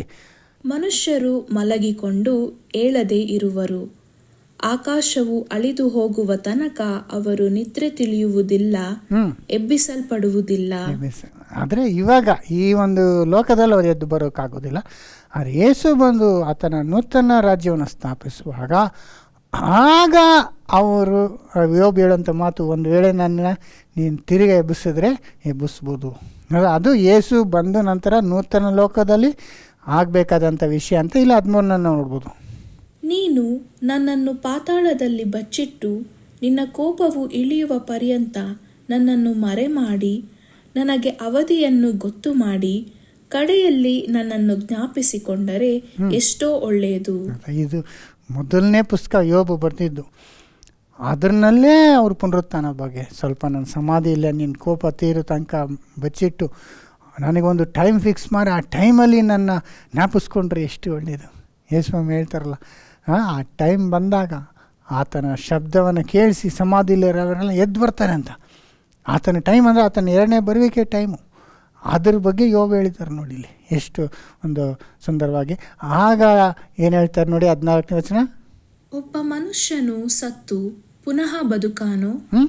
ಹಾಗಾಗುವುದಾದರೆ ನನಗೆ ಬಿಡುಗಡೆಯಾಗುವವರೆಗೆ ನನ್ನ ವಾಯಿದೆಯ ದಿನಗಳೆಲ್ಲ ಕಾದುಕೊಂಡಿರುವೆನು. ನೋಡಿದ್ರ, ಸತ್ತ ನಂತರ ತಿರ್ಗಾ ಬರುವುದಕ್ಕೆ ಬದುಕ ಆಗತ್ತೆ. ಹಂಗಾಗೋದ್ರಿಂದ ನಾನು ಕಾದುಕೊಂಡಿರ್ತೀನಿ. ಅದು ಯಾವಾಗ? ನೆಕ್ಸ್ಟ್ ಆತನು ಬಂದು ಕರೆಯುವ ತನಕ. ನೋಡಿ 15ನೇ ವಚನ. ನೀನು ಕರೆದರೆ ಉತ್ತರ ಕೊಡುವೆನು, ನೀನು ಸೃಷ್ಟಿಸಿದ ನನ್ನ ಮೇಲೆ ನಿನಗೆ ಅಂಬಲಿಕೆ ಹುಟ್ಟೀತು. ನೀ ಕರೆದ್ರೆ, ಅದೇ ಯೇಸುಸ್ವಾಮಿ ಹೇಳಿದ್ದು 5:28. ಇದಕ್ಕೆ ಆಶ್ಚರ್ಯ ಪಡಬೇಡ್ರಿ, ಸಮಾಧಿಯಲ್ಲಿರುವವರೆಲ್ಲರೂ ಆತನ ಶಬ್ದವನ್ನು ಕೇಳಿ ಹೊರಗೆ ಬರುವ ಕಾಲವು ಬರುವುದು. ಆ ಕಾಲದ ಬಗ್ಗೆ ಹೇಳ್ತಿದ್ದಾರೆ. ನೀನು ಆ ಕಾಲದಲ್ಲಿ ಬಂದು ನನ್ನನ್ನು ಕರೆಯುವಾಗ ನಾನು ಆವಾಗ ಎದ್ದು ಬರ್ತೇನೆ ಅಂತ ಹೇಳ್ತಿದ್ದಾರೆ. ನೋಡಿದ್ರ, ಅಲ್ಲಿ ತನಕ ಅವರೇನೂ ಮಾಡೋಕ್ಕಾಗೋದಿಲ್ಲ. ಅದನ್ನೇ ಇಲ್ಲಿ ಹೇಳ್ತಾರೆ ನೋಡಿ 21ನೇ ವಚನ. ಅಂದರೆ ಅವನು ಸತ್ತ ನಂತರ ಅವನಿಗೆ ಲೋಕದಲ್ಲಿ ಯಾವ ಒಂದು ಪಾಲು ಇಲ್ಲ ಅನ್ನೋದಕ್ಕೆ ಎಷ್ಟು ಕ್ಲೀನಾಗಿ ಹೇಳ್ತಾರೆ ನೋಡಿ 21. ಅವನ ಮಕ್ಕಳು ಘನತೆಯನ್ನು ಹೊಂದುವುದು ಅವನಿಗೆ ತಿಳಿಯುವುದಿಲ್ಲ. ಅವರು ಕುಂದಿ ಹೋಗುವಾಗಲೂ ಅವರ ಸ್ಥಿತಿಯು ಅವನಿಗೆ ಗೋಚರವಾಗುವುದಿಲ್ಲ. ಮಕ್ಕಳು ಘನತೆಗೆ ಬಂದರೂ ಅವನಿಗೆ ಗೊತ್ತಿಲ್ಲ, ಅವ್ರು ಕುಂದಿ ಹೋದ್ರೆ ಅವನಿಗೆ ಗೋಚರ ಆಗೋದಿಲ್ಲ. ನಾವು ಅಂದ್ಕೊಂಡು ಸತ್ತೋದವರೆಲ್ಲ ನಮ್ಮ ತಂದೆ ತಾಯಿಗಳೆಲ್ಲ ನಮ್ಮ ಬಗ್ಗೆ ಹೆಮ್ಮೆ ಪಡ್ತಾರೆ, ಇಲ್ಲ ದುಃಖ ಪಡ್ತಾರೆ, ಅವ್ರಿಗೇನೂ ಗೊತ್ತಾಗೋದಿಲ್ಲ. ಸ್ವಂತ ಮಕ್ಕಳು ಅವರು ಘನತೆಗೆ ಬಂದರೂ ಗೊತ್ತಾಗಲ್ಲ, ಅವ್ರ ನಾಶ ಆದರೆ ಅವ್ರಿಗೆ ಗೊತ್ತಾಗೋದಿಲ್ಲ. ಅವ್ರಿಗೆ ಲೋಕದಲ್ಲಿ ಆ ಬೆಳಕಿನಲ್ಲಿ ನಡೆಯುವಂಥದ್ದು ಯಾವುದಕ್ಕೂ ಅವ್ರಿಗೆ ಭಾಗವಿಲ್ಲ ಅಂತ ನಾವು ನೋಡ್ತಿದ್ದಾರೆ. ಬದುಕಿದ್ದಾಗ ಇನ್ನು ಮಾಂಸದಲ್ಲಿ ಅವರು ಶರೀರದಲ್ಲಿ ಆರೋಗ್ಯವಾಗಿ ಇದ್ದಾಗ ಆಗ ಅವರಿಗೆ ಇದೆಲ್ಲ ಆಗ್ತದೆ, ಒಂದು ಸಂತೋಷ ದುಃಖ ಆಗ್ತದೆ. ಅದನ್ನ 22. ಆದರೂ ಅವನ ಮಾಂಸವು ನೋಯುವುದು, ಅವನ ಆತ್ಮವು ಪ್ರಲಾಪಿಸುವುದು. ಬದುಕಿದ್ದಾಗ ಅವನ ಆತ್ಮ ಪ್ರಲಾಪಿಸ್ತದೆ, ನೋವು ಇರ್ತದೆ. ಆದರೆ ಸತ್ತ ನಂತರ ಅವನ ಮಕ್ಕಳಿಗೇನಾದರೂ ಅವನಿಗೆ ಗೊತ್ತಾಗೋದಿಲ್ಲ ಅಂತ. ಇದನ್ನೇ ಇನ್ನೂ ನಮಗೆ ಕ್ಲಿಯರಾಗಿ ಪ್ರಸಂಗಿಯ ಪುಸ್ತಕದಲ್ಲಿ 9ನೇ ಅಧ್ಯಾಯದಲ್ಲಿ 4, 5, 10 ವಚನಗಳೆಲ್ಲ ನೋಡಿದ್ರೆ ಎಷ್ಟು ಸ್ಪಷ್ಟವಾಗಿ ನಮಗೆ ಮನುಷ್ಯನ ಸತ್ತ ನಂತರ ಅವನು ಯಾವ ರೀತಿಯಲ್ಲಿ ಏನೂ ಮಾಡೋಕ್ಕಾಗೋದಿಲ್ಲ, ಅವನ ಯೋಚನೆಗಳೆಲ್ಲ ಅದೇ ದಿವಸ ನಾಶ ಆಗ್ತದೆ ಅನ್ನೋದೆಲ್ಲ ನಾವು ನೋಡ್ಬೋದು. ಪ್ರಸಂಗಿ 9:4. ಜೀವಿತರ ಗುಂಪಿನಲ್ಲಿ ಸೇರಿದವನಿಗೆ ನಿರೀಕ್ಷೆಯುಂಟು. ಅದೇ ನಾನು ಹೇಳಿದ್ದು, ಜೀವಿತರ ಗುಂಪಿನಲ್ಲಿ ಸೇರಿದವರಿಗೆ ನಿರೀಕ್ಷೆ ಉಂಟು. ನಾಳೆ ಇದಾಗತ್ತೆ, ಅದಾಗತ್ತೆ, ಒಂದು ಸಂತೋಷವಾಗಿರ್ಬೋದು, ನಂಗೆ ಇದು ಸಿಗುತ್ತೆ, ಅದು ಸಿಗುತ್ತೆ, ನಿರೀಕ್ಷೆ ಇದೆ. ಆದರೆ ಸತ್ತ ಸಿಂಹಕ್ಕಿಂತ ಬದುಕಿರುವ ನಾಯಿಯೇ ಲೇಸು. ಜೀವಿತರಿಗೆ ಸಾಯುತ್ತೇವೆಂಬ ತಿಳುವಳಿಕೆಯು ಉಂಟಷ್ಟೇ, ಸತ್ತವರಿಗೋ ಯಾವ ತಿಳುವಳಿಕೆಯೂ ಇಲ್ಲ. ಅವರಿಗೆ ಇನ್ನು ಮೇಲೆ ಪ್ರತಿಫಲವೇನೂ ಇಲ್ಲ, ಅವರ ಜ್ಞಾಪಕವೇ ಹೋಯಿತಲ್ಲವೇ. ನೋಡಿದ್ರ, ಸತ್ತ ಸಿಂಹಕ್ಕಿಂತ ಬದುಕಿರುವ ನಾಯಿ ಲೇಸ್ ಅಂದ್ಬಿಟ್ರು. ಒಂದು ಸಿಂಹ ಥರ ಅವನು ಲಯನ್ ಆಗಿದ್ದ, ಸತ್ತೋಗ್ಬಿಟ್ಟ. ಇಲ್ಲಿ ನಾಯಿ ಅದು ಬದುಕಿದೆ, ಅದೇ ಲೇಸ್ ಅಂದ್ಬಿಟ್ರು. ನೋಡಿದ್ರೆ, ಅಂದರೆ ಸತ್ತವನು ಏನಕ್ಕೂ ಬರುವುದಿಲ್ಲ, ಅವನು ಸರ್ವನಾಶನ ಆಗ್ಬಿಟ್ಟ, ಅವನು ಯಾವ ಒಂದು ಗಣಕ್ಕೂ ಇಲ್ಲ ಅನ್ನೋದು ಇಲ್ಲಿ ತೋರಿಸ್ತಾ ಇದೆ ಅಲ್ವರ, ಯಾವುದಕ್ಕೂ ಇಲ್ಲ. ಆಮೇಲೆ ಅವನು ಏನೂ ಮಾಡೋದಕ್ಕಾಗಲ್ಲ ಅಂದರು ನೋಡಿ. ಸತ್ತ ಸಿಂಹಕ್ಕಿಂತ ಬದುಕಿರುವ ನಾಯಿಯೇ ಲೇಸು. ಜೀವಿತರಿಗೆ ಸಾಯುತ್ತೇವೆಂಬ ತಿಳುವಳಿಕೆಯು ಉಂಟಷ್ಟೇ, ಸತ್ತವರಿಗೋ ಯಾವ ತಿಳುವಳಿಕೆಯೂ ಇಲ್ಲ. ಯಾವ ತಿಳುವಳಿಕೆನೇ ಇಲ್ಲ. ಬದುಕಿರೋವಾಗ ನಾವು ಸಾಯ್ಬೋದು, ಹಿಂಗಾದ್ರೆ ಇದು ಮಾಡಿದ್ರೆ ನಮಗೆ ಪ್ರಾಣಕ್ಕಪಾಯ, ನಮಗೇನೇ ತಿಳುವಳಿಕೆ ಇದೆ. ನನಗೆ ವಯಸ್ಸಾಯಿತು, ಒಂದು ದಿವಸ ನಾನು ಸತ್ತವರೆಗೂ ಯಾವ ತಿಳುವಳಿಕೆ ಇರುವುದಿಲ್ಲ. ಅವರಿಗೆ ಇನ್ನು ಮೇಲೆ ಪ್ರತಿಫಲವೇನೂ ಇಲ್ಲ, ಅವರ ಜ್ಞಾಪಕವೇ ಹೋಯಿತಲ್ಲವೇ. ಅಂದರೆ ಪ್ರತಿಫಲ ಏನಿಲ್ಲ ಅಂದರೆ, ಅವ್ರು ಸತ್ತ ನಂತರ ನಾವು ಹೋಗಿ ಅಲ್ಲಿ ಹಾಲು ಉಯ್ಯೋದು, ಆಮೇಲೆ ಅವ್ರ ಶವದ ಮೇಲೆ ಬಿದ್ದು ಅಳೋದು, ಇಲ್ಲ ಸಮಾಧಿಗೆ ಹೋಗಿ ಅವ್ರಿಗೆ ಇಷ್ಟವಾದ ಪದಾರ್ಥಗಳನ್ನೆಲ್ಲ ತೊಗೊಂಡೋಗಿ ಇಡೋದು ಮಾಡ್ತಾರಲ್ಲ. ನಮ್ಮ ಹಿಂದೂಸ್ ಎಲ್ಲ ಮಾಡ್ತಾರೆ, ಕ್ರಿಶ್ಚಿಯನ್ಸು ಮಾಡ್ತಾರೆ. ಅವ್ರು ಸತ್ತ ದಿನ ಬಂದಾಗ, ಇಲ್ಲ November 2 ಅಂತ ಬಂದಾಗ ಅವ್ರಿಗೆ ಇಷ್ಟವಾದ ಪದಾರ್ಥಗಳನ್ನೆಲ್ಲ ತೊಗೊಂಡೋಗಿ ಅಲ್ಲಿ ಇಟ್ಟು ಬರ್ತಿರ್ತಾರೆ. ಅವ್ರಿಗೆ ಇಷ್ಟವಾದ, ಕೆಲವ್ರಿಗೆ ಅಲ್ಲಿ ಬಾಟಲ್ಗಳು ಕೂಡ ಇಟ್ಬಿಟ್ಟು, ಡ್ರಿಂಕ್ಸ್ ಕೂಡ ಅವ್ರಿಗೆ ಇಷ್ಟ ಅಂದ್ಬಿಟ್ಟು ಅದನ್ನೇ ಇಟ್ಟು ಬಂದುಬಿಡ್ತಾರೆ. ಅದೇ ಇದೆ, ಯಾವಾಗ ಅವರಿಗೆ ಫಲ ಇಲ್ಲ, ಅವ್ರು ಯಾವುದನ್ನು ಅನುಭವಿಸೋಕ್ಕಾಗೋದಿಲ್ಲ. ಅದನ್ನೇ ಇಲ್ಲಿ ಹೇಳ್ತಿರೋದು. ಆಮೇಲೆ ಅವರು ಸತ್ತಾಗಲೇ ಅವರ ಪ್ರೀತಿಯು, ಹಗೆಯು, ಹೊಟ್ಟೆ ಕಿಚ್ಚು ಅಳಿದು ಹೋದವು. ನೋಡಿದ್ರ, ಲೋಕದೊಳಗೆ ನಡೆಯುವ ಯಾವ ಕೆಲಸದಲ್ಲಿಯೂ ಅವರಿಗೆ ಇನ್ನೆಂದಿಗೂ ಪಾಲೇ ಇಲ್ಲ. ನೋಡಿದ್ರ, ಸೂರ್ಯನ ಕೆಳಗೆ ನಡೆಯುವಂಥ ಬೆಳಕಿನ ಜನದಲ್ಲಿ ಮಧ್ಯದಲ್ಲಿ ನಡೆಯುವಂಥ ಯಾವ ವಿಷಯದಲ್ಲಿ ಅವರಿಗೆ ಪಾಲೇ ಇಲ್ಲ ಅಂದ್ಬಿಟ್ರು. ಮತ್ತೆ ಅವ್ರು ಹುಟ್ಟು ಬಂದು ಅವ್ರು ಇದು ಮಾಡ್ತಾರೆ, ತಿರ್ಗಾ ಒಳ್ಳೆಯವರಾಗಿ ಬರ್ತಾರೆ, ತಿರ್ಗಾ ಒಂದು ಜನ್ಮ ಸಿಗ್ತದೆ. ಎಲ್ಲ ಸುಳ್ಳು ಸಹೋದರ ಸಹೋದರಿ. ಸತ್ತ ನಂತರ ಅವರಿಗೆ ಯಾವ ತಿಳುವಳಿಕೆಯೂ ಇರೋದಿಲ್ಲ. ಅವರ ಪ್ರೀತಿ, ಅವರ ಹಾಗೆ, ಅವರ ಹೊಟ್ಟೆ ಕಿಚ್ಚು ಎಲ್ಲ ಆ ಕ್ಷಣವೇ ಅಳೆದೋಯ್ತು. ಯಾಕಂದ್ರೆ ಅವನು ಇಲ್ಲೇ, ಅವನಿಗೆ ಬ್ರೈನ್ ಇಲ್ಲ, ಅವನಿಗೆ ಹಾರ್ಟ್ ಇಲ್ಲ, ಅವನಿಗೆ ಫೀಲಿಂಗ್ಸ್ ಮಾಡ್ಕೊಳ್ಳೋಕೆ ಅವನಿಗೆ ಶರೀರ ಇಲ್ಲ. ಆ ಶರೀರನೇ ಮಣ್ಣಿಗೆ ಮಣ್ಣಾಗೋಯ್ತು. ಅವನು ಉಸಿರು ಬಿಟ್ಬಿಟ್ಟ, ಉಸಿರು ಬೇರೆ, ಶರೀರ ಬೇರೆ, ಆದರೆ ಆತ್ಮನೇ ಇಲ್ಲ. ಆದ್ದರಿಂದ ಸಹೋದರ ಸಹೋದರಿ, ಅವನು ನಿಜವಾಗಲೂ ಅವನು ಯಾವುದು ಲೋಕದಲ್ಲಿ ನಡೆಯುವಂಥ ಇದರಲ್ಲಿ ಅವನಿಗೆ ಪಾಲಿಲ್ಲ. ಹೋಗು, ನಿನ್ನ ಅನ್ನವನ್ನು ಸಂತೋಷದಿಂದ ಉಣ್ಣು, ನಿನ್ನ ದ್ರಾಕ್ಷಾರಸವನ್ನು ಒಳ್ಳೆಯ ಮನಸ್ಸಿನಿಂದ ಕುಡಿ. ದೇವರು ನಿನ್ನ ನಡತೆಗೆ ಈಗ ಮೆಚ್ಚಿದ್ದನಷ್ಟೇ. ಈಗ ಬದುಕಿದ್ಯಾ, ಹೋಗು, ತಿಂದು ಕುಡಿದು ಸಂತೋಷವಾಗಿರು ಅಂತ ಹೇಳಿ ನೆಕ್ಸ್ಟ್ ಏನು ಹೇಳ್ತಾರೆ, ಚೆನ್ನಾಗಿ ಬಟ್ಟೆ ಹಾಕೊಂತೀಯಾ, ಹಾಕೋ, ಇದೆಲ್ಲ ನೀನು ಬದುಕಿರುವಾಗಲೇ ಮಾಡು ಅನ್ನೋದನ್ನ ಹೇಳ್ತಿದ್ದಾರೆ ನೋಡಿ. ನಿನ್ನ ಬಟ್ಟೆಗಳು ಬೆಳ್ಳಗಿರಲಿ, ತಲೆಗೆ ತೈಲದ ಕೊರತೆ ಇಲ್ಲದಿರಲಿ. ಲೋಕದೊಳಗೆ ದೇವರು ನಿನಗೆ ನೇಮಿಸಿರುವ ವ್ಯರ್ಥ ಜೀವಮಾನದ ವ್ಯರ್ಥ ದಿನಗಳೆಲ್ಲ ನಿನ್ನ ಪ್ರಿಯ ಪತ್ನಿಯೊಡನೆ ಸುಖದಿಂದ ಬದುಕು. ನಿನ್ನ ಬಾಳಿನಲ್ಲಿಯೂ ನೀನು ಲೋಕದೊಳಗೆ ಪಡುವ ಪ್ರಯಾಸದಲ್ಲಿಯೂ ಇದೇ ನಿನಗೆ ಬಂದ ಪಾಲು. ಇದೇ ತಿನ್ನು, ಕುಡಿ, ಬಟ್ಟೆ ಹಾಕೋ, ನಿನ್ನ ಹೆಂಡರ ಜೊತೆಗೆ ಫ್ಯಾಮಿಲಿ ಜೊತೆಗೆ ಸಂತೋಷವಾಗಿರು, ಇದೇ ನಿನಗೆ ಕೊಟ್ಟಿರೋಂಥ ಪಾಲು. ಅಂದರೆ ಈ ಲೈಫಲ್ಲಿ ಇರುವಾಗ ನೀದೆಲ್ಲ ಅನುಭವಿಸು. ಆದರೆ ನೀನು ಸತ್ತ ನಂತರ ನೀವು ಹೋಗುವ ಪಾತಾಳ ಇಲ್ಲ ಅದೋ ಲೋಕದಲ್ಲಿ ನೀನು ಏನೂ ಮಾಡೋದಕ್ಕಾಗೋದಿಲ್ಲ ಅಂತ ಹೇಳ್ತಿದ್ದಾರೆ. ನೋಡಿ ನೆಕ್ಸ್ಟು 10ನೇ ವಚನ. ನಿನ್ನ ಕೈಗೆ ಸಿಕ್ಕಿದ ಕೆಲಸವನ್ನೆಲ್ಲ ನಿನ್ನ ಪೂರ್ಣ ಶಕ್ತಿಯಿಂದ ಮಾಡು. ನೀನು ಸೇರಬೇಕಾದ ಪಾತಾಳದಲ್ಲಿ ಯಾವ ಕೆಲಸವೂ ಯುಕ್ತಿಯು ತಿಳುವಳಿಕೆಯು ಜ್ಞಾನವೂ ಇರುವುದಿಲ್ಲ. ನೀನು ಕೈಗೆ ಸಿಕ್ಕಿದ ಕೆಲಸ ಅಲ್ಲ, ನೀನು ಈಗ ಮಾಡು, ಬದುಕಿರುವಾಗಲೇ ನೀನು ಶಕ್ತಿಯಿಂದ ಮಾಡಿಬಿಡು. ಆದರೆ ನೀವು ಹೋಗುವಂಥ ಪಾತಾಳದಲ್ಲಿ ಯಾವ ಕೆಲಸವಾಗಲಿ ಯುಕ್ತಿಯಾಗಲಿ ಯಾವುದು ಇರುವುದಿಲ್ಲ. ನೋಡಿ ಸಹೋದರ ಸಹೋದರಿ, ನಿನ್ನ ಕೈಗೆ ಸಿಕ್ಕಿದ ಕೆಲಸವನ್ನೆಲ್ಲ ನಿನ್ನ ಪೂರ್ಣ ಶಕ್ತಿಯಿಂದ ಮಾಡು. ನೀನು ಸೇರಬೇಕಾದ ಪಾತಾಳದಲ್ಲಿ ಯಾವ ಕೆಲಸವೂ ಯುಕ್ತಿಯು ತಿಳುವಳಿಕೆಯು ಜ್ಞಾನವೂ ಇರುವುದಿಲ್ಲ. ತಿಳುವಳಿಕೆ, ಯುಕ್ತಿ, ಜ್ಞಾನ ಇದ್ಯಾವುದೂ ಇರೋದಿಲ್ಲ. ಇದೆಲ್ಲ ಬದುಕಿರುವಾಗ ದೇವರು ಕೊಟ್ಟಂಥ ಒಂದು ಟ್ಯಾಲೆಂಟ್ಸ್ ಅಂತ ಹೇಳ್ಬೋದು. ದೇವರು ಯೇಸು ಸ್ವಾಮಿಗೆ ಕೂಡ ಅವರ ಆತ್ಮವನ್ನು ಕೊಟ್ಟಾಗ ಈ 4 ವಿಷಯನ ಹೇಳ್ತಾರೆ, ಅವರಿಗೆ ಇದೆಲ್ಲ ಮಾಡುವಂಥ ಒಂದು ಶಕ್ತಿ ಸಿಕ್ತು ಅಂತ. ಅದೇ ರೀತಿ ಬಜಲೀಲ್ನ ದೇವರು ಆದುಕೊಂಡಾಗಲೂ, ಆತನಿಗೆ ಆತ್ಮ ಕೊಟ್ಟಾಗಲೂ ಆತನಿಗೆ ಈ 4 ವಿಷಯ ಆತನಲ್ಲಿ ಇತ್ತು. ಸೊ ಇದೆಲ್ಲ ಮನುಷ್ಯರಿಗೆ ನಾವು ಬದುಕಿರುವಾಗ ಇದನ್ನೆಲ್ಲ ಉಪಯೋಗಿಸಿ ನಾವು ಕೈಗೆ ಸಿಕ್ಕಿರೋದನ್ನೆಲ್ಲ ನೀನು ಬಲದಿಂದ ಮಾಡು. ಈಗಲೇ ನಾವು ಮಾಡಿಬಿಡ್ಬೇಕು. ಯಾಕಂದರೆ ನಾವು ಬದುಕಿದ್ದೇವೆ, ನಮ್ಗೆ ಅವಕಾಶ ಇದೆ, ಆಪರ್ಚುನಿಟಿ ಇದೆ, ನಮಗೆ ದೇವರು ಕೊಟ್ಟರಂಥ ಈ ಒಂದು ಚಾನ್ಸು.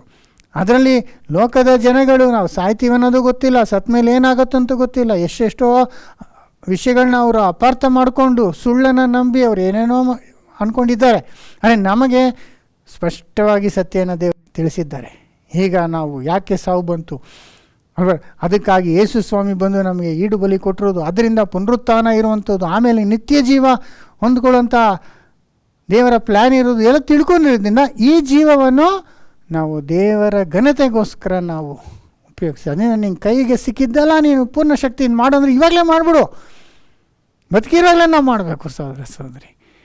ಈ ಲೈಫ್ ಶಾರ್ಟ್ ಲೈಫ್ ಇದೆಯಲ್ಲ, ಅದರಲ್ಲಿ ನಮಗೆ ಇರುವಂಥ ಅವಕಾಶದಲ್ಲಿ ಅದೇ ನಾವು ತಾಲಂತ ಬಗ್ಗೆ ನಾವು ನೋಡಿದ್ವಲ್ಲ, ಆ ಒಂದು ದ್ರವ್ಯಗಳ ಬಗ್ಗೆ ದೇವರು ಕೊಟ್ಟಂಥ ಆ ಒಂದು ಲೈಫ್ನ ಇಟ್ಕೊಂಡು ನಾವು ಮ್ಯಾಕ್ಸಿಮಮ್ ಒಳ್ಳೆ ಕಾರ್ಯಗಳನ್ನ ಆತನ ಮಹಿಮೆಗಾಗಿ ನಾವು ಮಾಡಿಬಿಡ್ಬೇಕು. ಯಾಕಂದರೆ ನಾವು ಹೋಗುವಂಥ ಪಾತಾಳದಲ್ಲಿ ಯಾವ ಯುಕ್ತಿಯಾಗಲಿ ಜ್ಞಾನವಾಗಲಿ ತಿಳುವಳಿಕೆ ಆಗಲಿ ಕೆಲಸವಾಗಲಿ ಇರುವುದಿಲ್ಲ. ಈಗಲೇ ಮಾಡಬೇಕು. ನಾನು ಈ ಮೆಸೇಜ್ನ ತಮಿಳಿನಲ್ಲಿ ಹೇಳುವಾಗ ನನಗೆ ಹಾರ್ಟ್ ಪಾಲ್ಪಿಟೇಷನ್ ಆಗೋಯ್ತು, ಭಾಳ ಜೋರಾಗಿ ಹೊಡ್ಕೊಳಕ್ಕೆ ಸ್ಟಾರ್ಟ್ ಆಗೋಯ್ತು. ಅದು ನಿಲ್ತಾನೇ ಇಲ್ಲ. ಆದರೂ ಹೆಂಗೋ ಮಾಡಿ ಮೆಸೇಜ್ನ ಫಿನಿಷ್ ಮಾಡಿದೆ. ಆಮೇಲೆ ನನಗೆ ಮನೆಗೆ ಹೋದ್ರೂ ಮೇಲ್ಗಡೆ ಬಂದು ಮಲ್ಕೊಂಡಾಗಲೂ ಅದು ಸ್ಟಾಪೇ ಆಗಲಿಲ್ಲ. ಆಗ ನನಗೊಂದು ಕ್ಷಣ ಅನ್ನಿಸ್ತು, ಮೇ ಬಿ ನಾನು ಪ್ರಾಣ ಹೋಗ್ತದೋ ಏನೋ, ಹಾರ್ಟ್ ಅಟ್ಯಾಕ್ ಆಗುತ್ತೋ ಏನೋ ಅಂತ. ಯಾಕಂದರೆ ನಮ್ಮ ತಂದೆಯವರು ಕೂಡ ನನ್ನ ವಯಸ್ಸಲ್ಲಿದ್ದಾಗಲೇ ಅವ್ರಿಗೆ ಒಂದೇ ಅಟ್ಯಾಕ್ ಆಗಿತ್ತು. ಸಾಮಾನ್ಯ ಹೇಳ್ತಾರೆ 2 ಅಟ್ಯಾಕ್ 3 ಅಟ್ಯಾಕ್ ಆಗಬೇಕು ಅಂತ. 1ನೇ ಅಟ್ಯಾಕ್ನಲ್ಲಿ ನಮ್ಮ ತಂದೆ ತೀರ್ಕೊಂಬಿಟ್ರು. ನನಗೂ ಹಂಗೆ ಆಯಿತು ಅನ್ನೋ ನನ್ನ ಲೈಫ್ ಅಂದ್ಕೊಂಬಿಟ್ಟೆ. ದೇವರು ಕಾಪಾಡಿದ್ರು ಬಿಡಿ. ಆದರೆ ಒಂದು ವೇಳೆ ಆಗೋಗ್ಬಿಟ್ಟಿದ್ರೆ ಆ ದಿನವೇ ಕ್ಲೋಸು. ಅಲ್ಲಿ ತನಕ ನಾನು ಮಾಡಬೇಕಾಗಿದ್ದು ಏನಿತ್ತೋ ಅದೇ ದೇವ್ರ ಲೆಕ್ಕ ತಗೊತಾರೆ ಹೊರತು ಆಮೇಲೆ ನಾನು ಏನೂ ಮಾಡೋಕ್ಕಾಗ್ತಿರ್ಲಿಲ್ಲ. ತಿರ್ಗಾ ಬಂದು ನಾನು ಪ್ರಸಂಗ ಮಾಡೋಕ್ಕೂ ಆಗೋಲ್ಲ, ಒಳ್ಳೆ ಕಾರ್ಯವನ್ನು ಮಾಡೋಕ್ಕಾಗಲ್ಲ, ಏನು ಮಾಡೋಕ್ಕಾಗಲ್ಲ. ಅದೇ ನೀನು ಕೈಗೆ ಸಿಕ್ಕಿರುವಂಥ ಕೆಲಸವನ್ನು ನೀನು ಪೂರ್ಣ ಶಕ್ತಿಯಿಂದ ಈಗಲೇ ಮಾಡಿಬಿಡು ಅಂತ ಹೇಳಿ ಆಮೇಲೆ ಏನು ಹೇಳ್ತಾರೆ ನೋಡಿ 11. ನಾನು ಲೋಕದಲ್ಲಿ ತಿರುಗಿ ದೃಷ್ಟಿಸಲು ವೇಗಿಗಳಿಗೆ ಓಟದಲ್ಲಿ ಗೆಲವಿಲ್ಲ, ಬಲಿಷ್ಠರಿಗೆ ಯುದ್ಧದಲ್ಲಿ ಜಯವಾಗದು, ಜ್ಞಾನಿಗಳಿಗೆ ಅನ್ನ ಸಿಕ್ಕದು, ವಿವೇಕಿಗಳಿಗೆ ಧನ ಲಭಿಸದು. ನೋಡಿದ್ರೆ ಇದೆಲ್ಲ ಏನು ಹೇಳ್ತಿದ್ದಾರೆ ಅಂದರೆ, ಲೋಕದಲ್ಲಿ ಯಾವುದು ಈಕ್ವಾಲಿಟಿ ನೀತಿ ನ್ಯಾಯವಾಗಿ ಇಲ್ಲ. ಅವನು ಬಲಿಷ್ಠನಿಗೆ ಅವನಿಗೆ ಜಯ ಸಿಗ್ತದೆ ಅಂತಿಲ್ಲ ಅಲ್ವಾ, ಒಳ್ಳೆ ಓಡ್ತಾನೆ ಅನ್ನೋವನಿಗೆ ಅವನಿಗೆ ಬಿರುದು ಸಿಗ್ತದೆ ಅಂತಿಲ್ಲ ಅಲ್ವರ. ಎಷ್ಟೋ ಜನ ಜ್ಞಾನಿಗಳಿದ್ದಾರೆ, ಆದರೆ ಅವ್ರಿಗೆ ಜ್ಞಾನಕ್ಕೆ ತಕ್ಕ ರೆಕಗ್ನೇಷನ್ ಇರೋದಿಲ್ಲ. ಎಷ್ಟೋ ಜನಕ್ಕೆ ಜ್ಞಾನವೂ ಇರೋದಿಲ್ಲ, ಒಂದು ತಾಲಂತ್ ಇರೋಲ್ಲ, ಅಂಥವರು ಮೇಲೆ ಲೀಡರ್ಸ್ ಆಗಿರ್ತಾರೆ. ನಮ್ಮ ದೇಶದಲ್ಲಿ ಎಷ್ಟು ಜ್ಞಾನಿಗಳಿದ್ದಾರೆ, IAS ಆಫೀಸರ್ಗಳಿದ್ದಾರೆ, ಅವ್ರಿಗೆಲ್ಲ ಅಧಿಕಾರ ಇದೆಯಾ? ಇಲ್ಲ. ಯಾರೋ ಒಬ್ಬ ಪೊಲಿಟಿಷಿಯನ್ ಕೂತಿರ್ತಾರೆ, ಅವ್ರು ಹೇಳ್ದಂಗೆ ಅವ್ರು ನಡ್ಕೊಂಡು ಹೋಗ್ಬೇಕಷ್ಟೇ, ಅವ್ರು ಕೇಳ್ಕೊಂಡು ಹೋಗ್ಬೇಕು ಹೊರತು. ಇದರಲ್ಲಿ ನಾವು ಏನು ಹೇಳ್ತಿದ್ದೀವಿ ಅಂದರೆ, ಎಲ್ಲರಿಗೂ ಈಕ್ವಲ್ ಇಲ್ಲ, ನೀತಿ ನ್ಯಾಯ ಈ ಲೋಕದಲ್ಲಿ ನಾವು ನೋಡೋಕ್ಕಲ್ಲ. ಯಾಕಂದರೆ ಇಲ್ಲಿ ಹೇಳ್ಬಿಟ್ರು ನೋಡಿ ನೆಕ್ಸ್ಟು, ಪ್ರವೀಣರಿಗೆ ದಯೆ ದೊರೆಯದು. ಹಾಂ, ಕಾಲವು ಪ್ರಾಪ್ತಿಯು ಯಾರಿಗೂ ತಪ್ಪಿದ್ದಲ್ಲ ಎಂದು ತಿಳಿದುಕೊಂಡೆನು. ಏನಂದ್ರೆ ಬೈ ಚಾನ್ಸ್ ಏನು ಬೇಕಾದ್ರೆ ಆಗ್ಬೋದು. ದೇವರು ಆದಮ್ ಪಾಪ ಮಾಡಿದಾಗ ಬಿಟ್ಬಿಟ್ರು ಹೆಂಗಾನ ಜೀಸ್ಕೊಂತ. ಆವಾಗ ಅವನ ಮಧ್ಯದಲ್ಲಿ ಎಲ್ಲ ಆಗ್ತಿದೆ. ಇದು ಬೈ ಚಾನ್ಸ್ ಅಂತಾರೆ ಇಂಗ್ಲೀಷ್ನಲ್ಲಿ, ಅದೇ ಹೇಳ್ತಾರೆ ನೋಡಿ. But time and chance happens to them all. By chance ಅವ್ರ ಟೈಮು, ಆ ಟೈಮ್ನಲ್ಲಿ ಅವ್ರು ಇದ್ದರು, ಅದರಿಂದ ಅವ್ರಿಗೆ ಸಿಕ್ತು ಅಲ್ವಾ. ಕೆಲವರಿಗೆ ಹುಟ್ಟಿದಾಗಲೇ ಒಂದು ಸೌಂದರ್ಯವಾಗಿ ಹುಟ್ಟುಬಿಡ್ತಾರೆ, ಅದು ಬೈ ಚಾನ್ಸ್ ಅವ್ರು ಹಂಗೆ ಹುಟ್ಟಿದ್ದಾರೆ ಅಷ್ಟೇ. ಕೆಲವರು ಭಾಳ ವಿಕಾರವಾಗಿ ಹುಟ್ಟಿರ್ತಾರೆ ನೋಡಿ, ಅವ್ರಿಗೆ ಎಷ್ಟು ಲೈಫೆಲ್ಲ ಅವರು ಅದನ್ನು ಅನುಭವಿಸ್ಬೇಕಾಗತ್ತೆ. ಚೆನ್ನಾಗಿ ಭಾಳ ಸೌಂದರ್ಯ ಹುಟ್ಟವರು ಎಲ್ಲರೂ ಅವ್ರನ್ನೇ ಪ್ರೀತಿ ಮಾಡ್ತಾರೆ, ಬೇಡ ಅಂದರೆ ಅವ್ರನ್ನೇ ಪ್ರೀತಿ ಮಾಡ್ತಾರೆ, ಅವ್ರಿಗೆ ಮರ್ಯಾದೆ ಮಾಡ್ತಾರೆ. ಅದೇ ಕೆಲವ್ರನ್ನ ಯಾರೂ ತಿರುಗಿ ನೋಡೋದಿಲ್ಲ, ಅವ್ರಿಗೆ ಯಾವ ಒಂದು ಪ್ರೀತಿಯೋ ಅವರಿಗೆ ಸಂತೋಷ, ಅವ್ರಿಗೆ ಅಡ್ವಾಂಟೇಜ್ ಸಿಕ್ಕೋದಿಲ್ಲ, ಅವ್ರು ಡಿಸ್ಅಡ್ವಾಂಟೇಜ್ ಜೊತೆನೇ ಅವ್ರು ಇರಬೇಕು. ಇನ್ನು ಕೆಲವರು ಅಂಗವಿಕಲರಾಗೇ ಹುಡ್ತಾರೆ, ಕೆಲವರು ಎಲ್ಲ ಆರೋಗ್ಯವಾಗಿ ಹುಟ್ಟಿರ್ತಾರೆ, ಕೆಲವರು ಐಶ್ವರ್ಯಂತ ಕುಟುಂಬದಲ್ಲಿ ಹುಡ್ತಾರೆ, ಕೆಲವರು ಬಡವರ ಮನೇಲಿ ಹುಟ್ಟಿರ್ತಾರೆ. ಅದರಿಂದ ಇದೆಲ್ಲ ಬೈ ಚಾನ್ಸ್ ಆ್ಯಂಡ್ ಟೈಮ್ ಇದು ಆಗ್ತದೆ. ಆದರೆ ದೇವರು ಇದನ್ನು ಬಿಟ್ಟಿದ್ದಾರೆ, ಯಾಕಂದರೆ ಇದೆಲ್ಲ ಟೆಂಪ್ರರಿ. ನೋಡಿ ಇಲ್ಲಿ ನಾವು ದೇವರು ಯಾಕಪ್ಪ ದೇವರೇ ಇದು ಅನ್ಯಾಯ ಆಯ್ತಲ್ಲ, ಎಲ್ಲರಿಗೂ ಈಕ್ವಲ್ ಸಿಗಬೇಕಲ್ಲ ಅಂದರೆ ಅದು ನಾವು ಕೇಳೋಕ್ಕಾಗಲ್ಲ. ಯಾಕಂದರೆ ಮನುಷ್ಯ ಪಾಪ ಮಾಡಿ ದೇವ್ರನ್ನ ಬಿಟ್ಟು ಹೋದ್ರಿಂದ ಇದೆಲ್ಲ ನಡೀತಿರ್ತದೆ. ದೇವರು ಇದು ಟೆಂಪ್ರರಿ ಆಗಿರೋದ್ರಿಂದ ಬಿಟ್ಟಿದ್ದಾರೆ. ಆದರೆ ಅವರ ರಾಜ್ಯದಲ್ಲಿ ಆ ರೀತಿ ಇರೋದಿಲ್ಲ, ಎಲ್ಲರಿಗೂ ಸಮವಾಗಿ ಕೊಡಲ್ಪಡ್ತದೆ. ಒಬ್ಬನಿಗೆ ಅಡ್ವಾಂಟೇಜು, ಇನ್ನೊಬ್ಬನ ಡಿಸ್ಅಡ್ವಾಂಟೇಜ್, ಆ ಥರ ದೇವ್ರ ರಾಜ್ಯದಲ್ಲಿ ಇರಲ್ಲ. ಆದರೆ ಈಗ ಅದು ಹೆಂಗಿರುತ್ತೆ ಅನ್ನೋದು ತಿಳ್ಕೊಳ್ಳಿ ಅನ್ನೋದಕ್ಕಾಗಿ ದೇವ್ರು ಹಿಂಗೆ ಬಿಟ್ಟಿದ್ದಾರೆ ಅನ್ನೋದನ್ನು ತಿಳ್ಕೊಬೋದು. ಆಮೇಲೆ ಮನುಷ್ಯನು ತನ್ನ ಕಾಲಗತಿಯನ್ನು ತಿಳಿಯನಷ್ಟೇ. ಮೀನುಗಳು ಕೆಟ್ಟ ಬಲೆಗೂ ಪಕ್ಷಿಗಳು ಜಾಲಕ್ಕೂ ಸಿಕ್ಕಿ ಬೀಳುವ ಹಾಗೆ ನರಜನ್ಮದವರು ತಮ್ಮ ಮೇಲೆ ತಟ್ಟಣೆ ಬೀಳುವ ಕೆಟ್ಟ ಕಾಲಪಾಶಕ್ಕೆ ಸಿಕ್ಕಿಕೊಳ್ಳುವರು. ಅಷ್ಟೇ. ಹೆಂಗೆ ಅಂದರೆ ನಾವು ನಮ್ಮ ಟೈಮ್ ಯಾವಾಗ, ನಮ್ಮ ಅಂತ್ಯ ದಿನ ಯಾವಾಗ ಅಂತ ಹೇಳಲಿಕ್ಕೆ ಬರೋದಿಲ್ಲ ಅಲ್ವರ. ನನಗೆ ನೋಡಿ 2-3 ವಾರ ಹಿಂದೆ ನಾನು ಪ್ರಸಂಗ ಮಾಡೋಕ್ಕೆ ಎಂದಿನಂತೆ ಬಂದೆ, ಪುಲ್ಪಿಟ್ಟಲ್ಲಿ ಎಲ್ಲ ಮಾತಾಡ್ತಿದ್ದೀನಿ. ಸಡನ್ನಾಗಿ ಹಾರ್ಟ್ ಹೊಡ್ಕೊಳ್ತದೆ ಅಂತ ನನಗೇನೋ ಗೊತ್ತಿಲ್ಲ ನೋಡಿದ್ರೆ, ಅದು ಎಕ್ಸ್ಪೆಕ್ಟೇ ಮಾಡಿಲ್ಲ ನಾನು. ಹಾಗೆ ಸಡನ್ನಾಗಿ ಬರ್ತದೆ ರೀ, ಸಡನ್ನಾಗಿ ಯಾವುದೋ ಒಂದು ವ್ಯಾಧಿ ಬಂದಿರ್ಬೋದು ಅಲ್ವ. ನಾವು ರೋಡಲ್ಲಿ ಹೋಗ್ತಿರ್ತೀವಿ ನೋಡಿ, 1 ಸೆಕೆಂಡ್ ನೀವು ಆ ಒಂದು ಪ್ರಜ್ಞೆ ತಪ್ಪಿ ಆ ಕಡೆ ಈ ಕಡೆ ನೋಡೋದು, ಒಂದು ನೀವು ಡೈವರ್ಟ್ ಆದರೆ ಸಾಕು, ಎಲ್ಲ ಹೋಗಿ ಹೊಡ್ಕೊಂಡಿರ್ತೀರ. ನೀವೇ ಆ ಡೈವರ್ಟ್ ಆಗಬೇಕಂದ್ರೆ ಇನ್ನೊಬ್ಬ ಏನೋ ಮಿಸ್ಟೇಕ್ ಮಾಡಿದ್ರು ನೀವು ಹೋಗಿರ್ತೀರ. ಇನ್ಫ್ಯಾಕ್ಟ್ ಪೇಪರ್ನಲ್ಲಿ ಹೋದ ವಾರ ನಾವು ನೋಡುವಾಗ 3 ವಾರದ ಹಿಂದೆ ಪೇಪರ್ನಲ್ಲಿ ಕ್ಲಿಯರಾಗಿ ಅವತ್ತೇ ಬಂತಿತ್ತು. ಏನಂದರೆ ಫುಟ್ಪಾತಲ್ಲಿ ಹೋಗೋರೇ 20% ಇದಾರಂತೆ ಸಾಯೋರು. ನೀವು ಯಾವ ವೆಹಿಕಲ್ ನಿಮ್ಮ ನೀವು ಫುಟ್ಪಾತಲ್ಲಿ ಹೋಗ್ತಿದ್ರಿ, ಯಾವನೋ ಬಂದು ಅಲ್ಲೇ ಹೊಡೆದಿರ್ತಾನೆ ನಿಮಗೆ. ನೋಡಿ, ಮರಣ ಅನ್ನೋದು ಹೆಂಗೆ ಅಂದರೆ, ಒಂದು ಮೀನು ಬಿಲದಲ್ಲಿ ಆ ನೆಟ್ಟಲ್ಲಿ ಸಿಕ್ಕಾಕೊಳ್ತದಲ್ಲ, ಹಂಗೆ ಅದು ಗೊತ್ತೇ. ಅದೆಲ್ಲ ಈಜು ಹೊಡಿತಾರೆ, ಅಲ್ಲಿ ನೆಟ್ ಹಾಕಿರ್ತಾರೆ, ಅಲ್ಲೋಗಿ ಸಿಕ್ಕಾಕೊಂಡ್ಬಿಡ್ತಾರೆ, ಆಚೆ ಬರೋಕ್ಕಾಗಲ್ಲ, ಹಿಡ್ಕೊಂಬಿಡ್ತಾರೆ. ಹಾಗೆ ಪಕ್ಷಿಗಳು ಅಲ್ಲೇನೋ ಒಳ್ಳೆ ಆಹಾರ ಅಂತ ಅದು ಎಕ್ಸ್ಪೆಕ್ಟೇ ಮಾಡಲ್ಲ, ಮೇಲೆ ಬಲೆನಲ್ಲಿ ಹಂಗೆ ನಾವೆಲ್ಲ ಬೈ ಚಾನ್ಸು ಅಲ್ವರ 1 ಸೆಕೆಂಡ್ನಲ್ಲಿ ನಾವು ಪ್ರಾಣನೇ ಹೋಗ್ಬಿಡ್ಬೋದು ಅಲ್ವಾ. ಭಾಳ ದೊಡ್ಡ ವಿಷಯ, ನಾವು ಪ್ರಾಣ ಹೋಗೋದು ಭಾಳ ಈಸಿಯಾಗಿ ಪ್ರಾಣ ಟಕ್ಕಂತ ಹೋಗ್ಬಿಡ್ತದೆ ರೀ, ಅಷ್ಟು ಸುಲಭವಾಗಿ ಹೋಗ್ಬಿಡ್ತದೆ ಪ್ರಾಣ.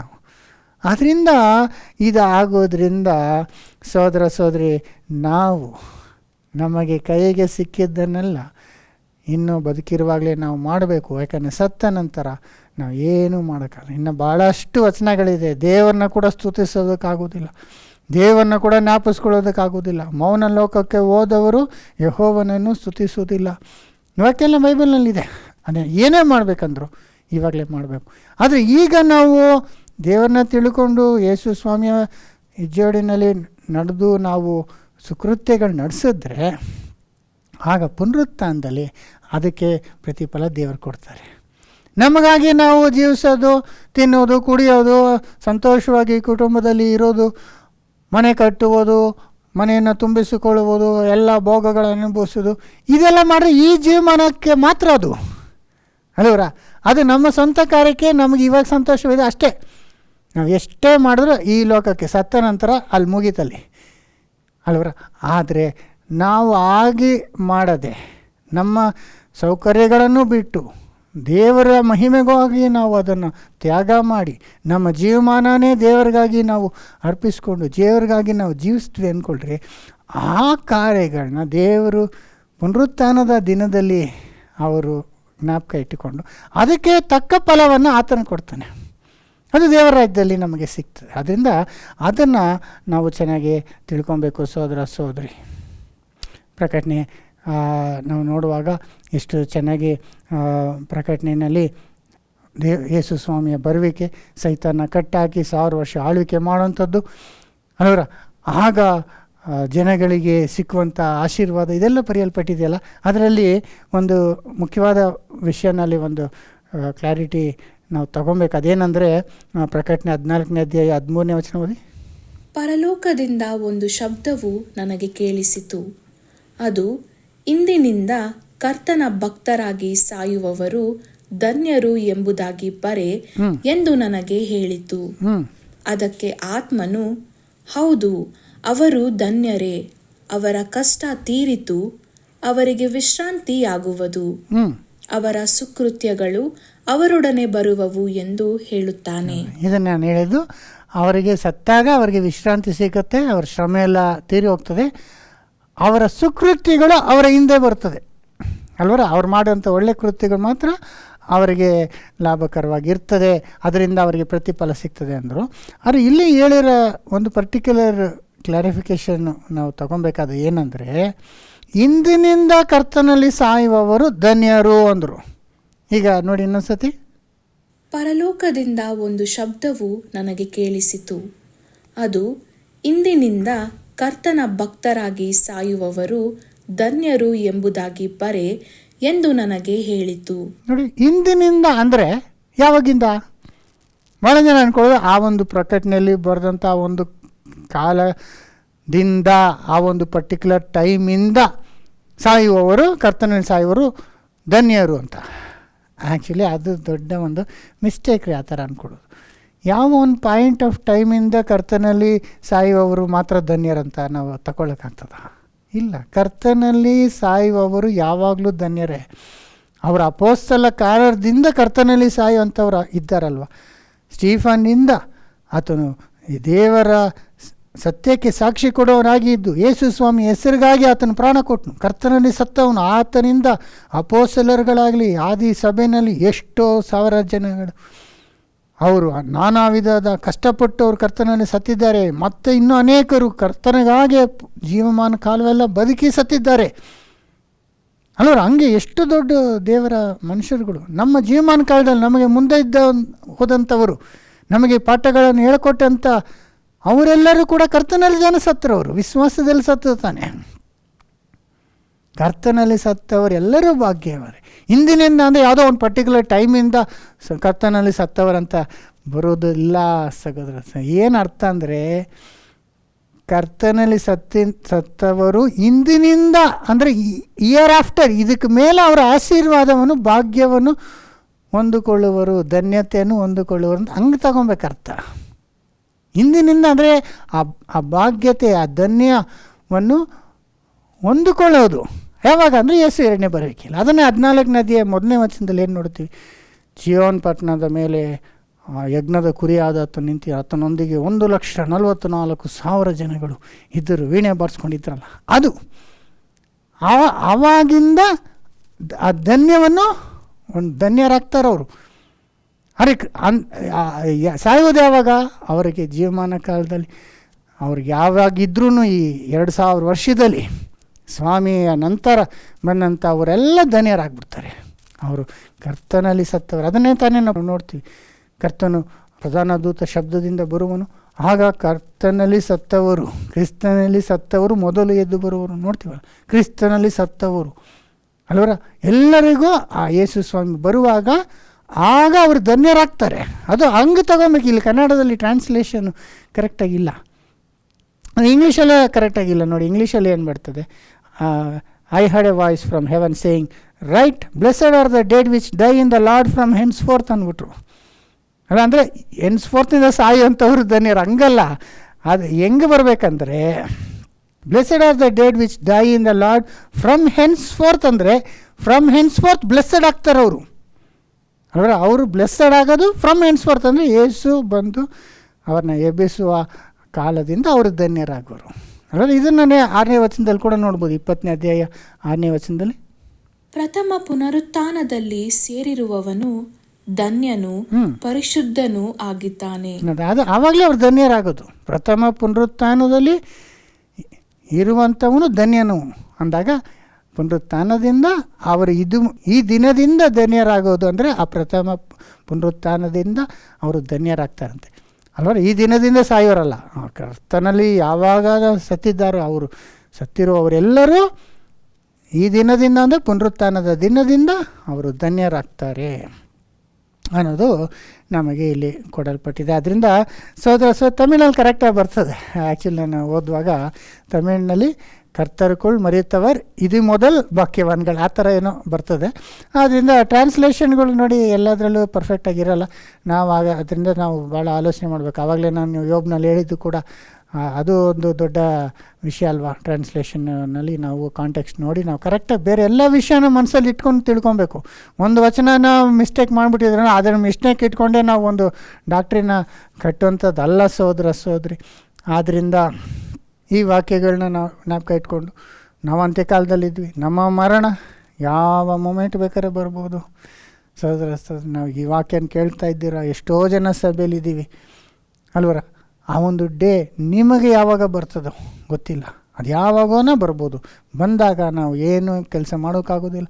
ಅದಕ್ಕೆ ಬರೋದಕ್ಕೆ ಮುಂಚೆನೇ ದೇವ್ರು ಕೊಟ್ಟಂಥ ಆ ತಾಲಂತನ ನಾವು ಇಟ್ಕೊಂಡು ನಮಗೆ ಕೈಗೆ ಸಿಕ್ಕಿದ್ದನ್ನ ನಾವು ಪೂರ್ಣ ಶಕ್ತಿಯಿಂದ ನಾವು ಮಾಡಬೇಕು. ಮಾತ್ರ ಅಲ್ಲ, ನಾವು ನಮ್ಮ ಎಲ್ಲ ಒಂದು ಪರಿವರ್ತನೆ ಮನುಷ್ಯರೊಳಗೆ ನ್ಯಾಯ ನೀತಿ ಉಳ್ಳದಾಗಿರಬೇಕು, ದೇವರೊಂದಿಗೆ ನಾವು ಭಕ್ತಿ ಉಳ್ಳವರಾಗಿರ್ಬೇಕು. ಈ 2 ವಿಷಯನೇ ಹೇಳ್ತಾರೆ ನೋಡಿ, 2 ಪೇತ್ರ 2:11. ಇವೆಲ್ಲವುಗಳು ಹೀಗೆ ಲಯವಾಗಿ ಹೋಗುವುದರಿಂದ ನೀವು ದೇವರ ದಿನದ ಪ್ರತ್ಯಕ್ಷತೆಯನ್ನು ಎದುರು ನೋಡುತ್ತಾ ಹಾರೈಸುತ್ತಾ ಎಷ್ಟೋ ಪರಿಶುದ್ಧವಾದ ನಡವಳಿಕೆಯೂ ಭಕ್ತಿಯೂ ಉಳ್ಳವರಾಗಿರಬೇಕಲ್ಲ. ಪರಿಶುದ್ಧವಾದ ನಡವಳಿಕೆ, ಭಕ್ತಿ ಎಲ್ಲ ನಾಶ ಆಗ್ತದೆ. ಲೋಕ ಅಂತ್ಯದಲ್ಲಿದ್ದೀವಿ, ಎಲ್ಲರೂ ಒಂದೇ ಸತಿ ಕೂಡ ನಾಶ ಆಗಿ ಹೋಗ್ಬಿಡ್ಬೋದು. ಇಲ್ಲ ಸ್ವಾಮಿ ಬರ್ಬೋದು, ಬಂದ್ರೂ ಈ ಜನ್ಮ ಎಂಡಾಗ್ಬಿಡ್ತಲ್ಲ, ಈ ಲೈಫ್ ಎಂಡಾಗ್ಬಿಡ್ತದೆ, ಬೇರೆ ಲೈಫ್ ಆಗಿಬಿಡ್ತದೆ. ಆದ್ದರಿಂದ ನಾವು 2 ವಿಷಯದಲ್ಲಿ ಅಲ್ವರ ಅದು ಏನು ಹೇಳಿದ್ರು, ಇವೆಲ್ಲವುಗಳು ಹೀಗೆ ಲಯವಾಗಿ ಹೋಗುವುದರಿಂದ ನೀವು ದೇವರ ದಿನದ ಪ್ರತ್ಯಕ್ಷತೆಯನ್ನು ಎದುರು ನೋಡುತ್ತಾ ಹಾರೈಸುತ್ತಾ ಎಷ್ಟೋ ಪರಿಶುದ್ಧವಾದ ನಡವಳಿಕೆಯೂ ಭಕ್ತಿಯೂ ಉಳ್ಳವರಾಗಿರಬೇಕಲ್ಲ. ಪರಿಶುದ್ಧವಾದ ನಡವಳಿಕೆ ಅಂದರೆ ಜನಗಳೊಂದಿಗೆ ಪರಿಶುದ್ಧವಾದ ನಡವಳಿಕೆ ಭಕ್ತಿ. ನಾವು ಪ್ರಾರ್ಥನೆ ಮಾಡೋದು, ದೇವರನ್ನ ನಂಬೋದು ಅಲ್ವರ, ದೇವರನ್ನ ಸ್ತುತಿಸೋಂಥದ್ದು, ದೇವರ ಸೇವೆ ಮಾಡೋದು, ಅದರಲ್ಲೂ ನಾವು ಪರ್ಫೆಕ್ಟಾಗಿರಬೇಕು. ಮನುಷ್ಯರ ಒಂದಿಗೆ ಪರಿಶುದ್ಧ ನಡತೆಯಲ್ಲಿ ಕೂಡ ನಾವು ಇರಬೇಕು. ಆಮೇಲೆ ನಾವು ಏನೇ ಮಾಡಿದ್ರು ಕರ್ತನಿಗೋಸ್ಕರ ಮಾಡಿರಿ ಅಂದರು. ಯಾಕಂದರೆ ಆತನೇ ಪ್ರತಿಫಲ ಕೊಡೋದು.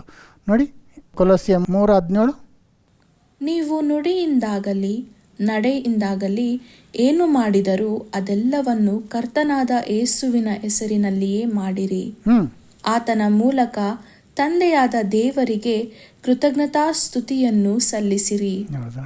ಏನು ಮಾಡಿದ್ರು ನುಡಿಯಲಾಗಲಿ ನಡೆಯಲಾಗಲಿ ನಾವು ಕರ್ತನ ನಾಮಕ್ಕೋಸ್ಕರ ಮಾಡಬೇಕು. ನಮ್ಮ ಸ್ವಂತ ಹೆಸರಿಗೋಸ್ಕರ ಮಾಡ್ಕೊಳ್ಳೋದು ಇಲ್ಲ, ಇನ್ನೊಬ್ಬರನ್ನ ಮೆಚ್ಚಿಸೋದಕ್ಕಾಗಿ ಮಾಡಿದ್ರೆ ಪ್ರಯೋಜನ ಇಲ್ಲ. ಎಲ್ಲರೂ ಸಾಯ್ತಾರೆ, ನಾವು ಅವರು ಸತ್ತಲ್ಲಿ ಬಿದ್ದಿರ್ತಾರೆ, ನಾವು ಪಕ್ಕದಲ್ಲಿರ್ತೀವಿ.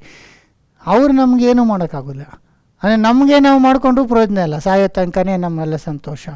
ಆದರೆ ಕರ್ತನಿಗೋಸ್ಕರ ನಾವು ಜೀವಿಸಿದ್ರೆ ಆಗ ದೇವರಿಂದ ನಾವು ಪ್ರತಿಫಲನ ಹೊಂದ್ಕೊಳ್ತೇವೆ ಅಂತ ಹೇಳಿ ಕಡೆದಾಗಿ ರೋಮ 14:8, ನಾವು ಬದುಕಿದರೆ ಕರ್ತನಿಗಾಗಿ ಬದುಕುತ್ತೇವೆ, ಸತ್ತರೆ ಕರ್ತನಿಗಾಗಿ ಸಾಯುತ್ತೇವೆ.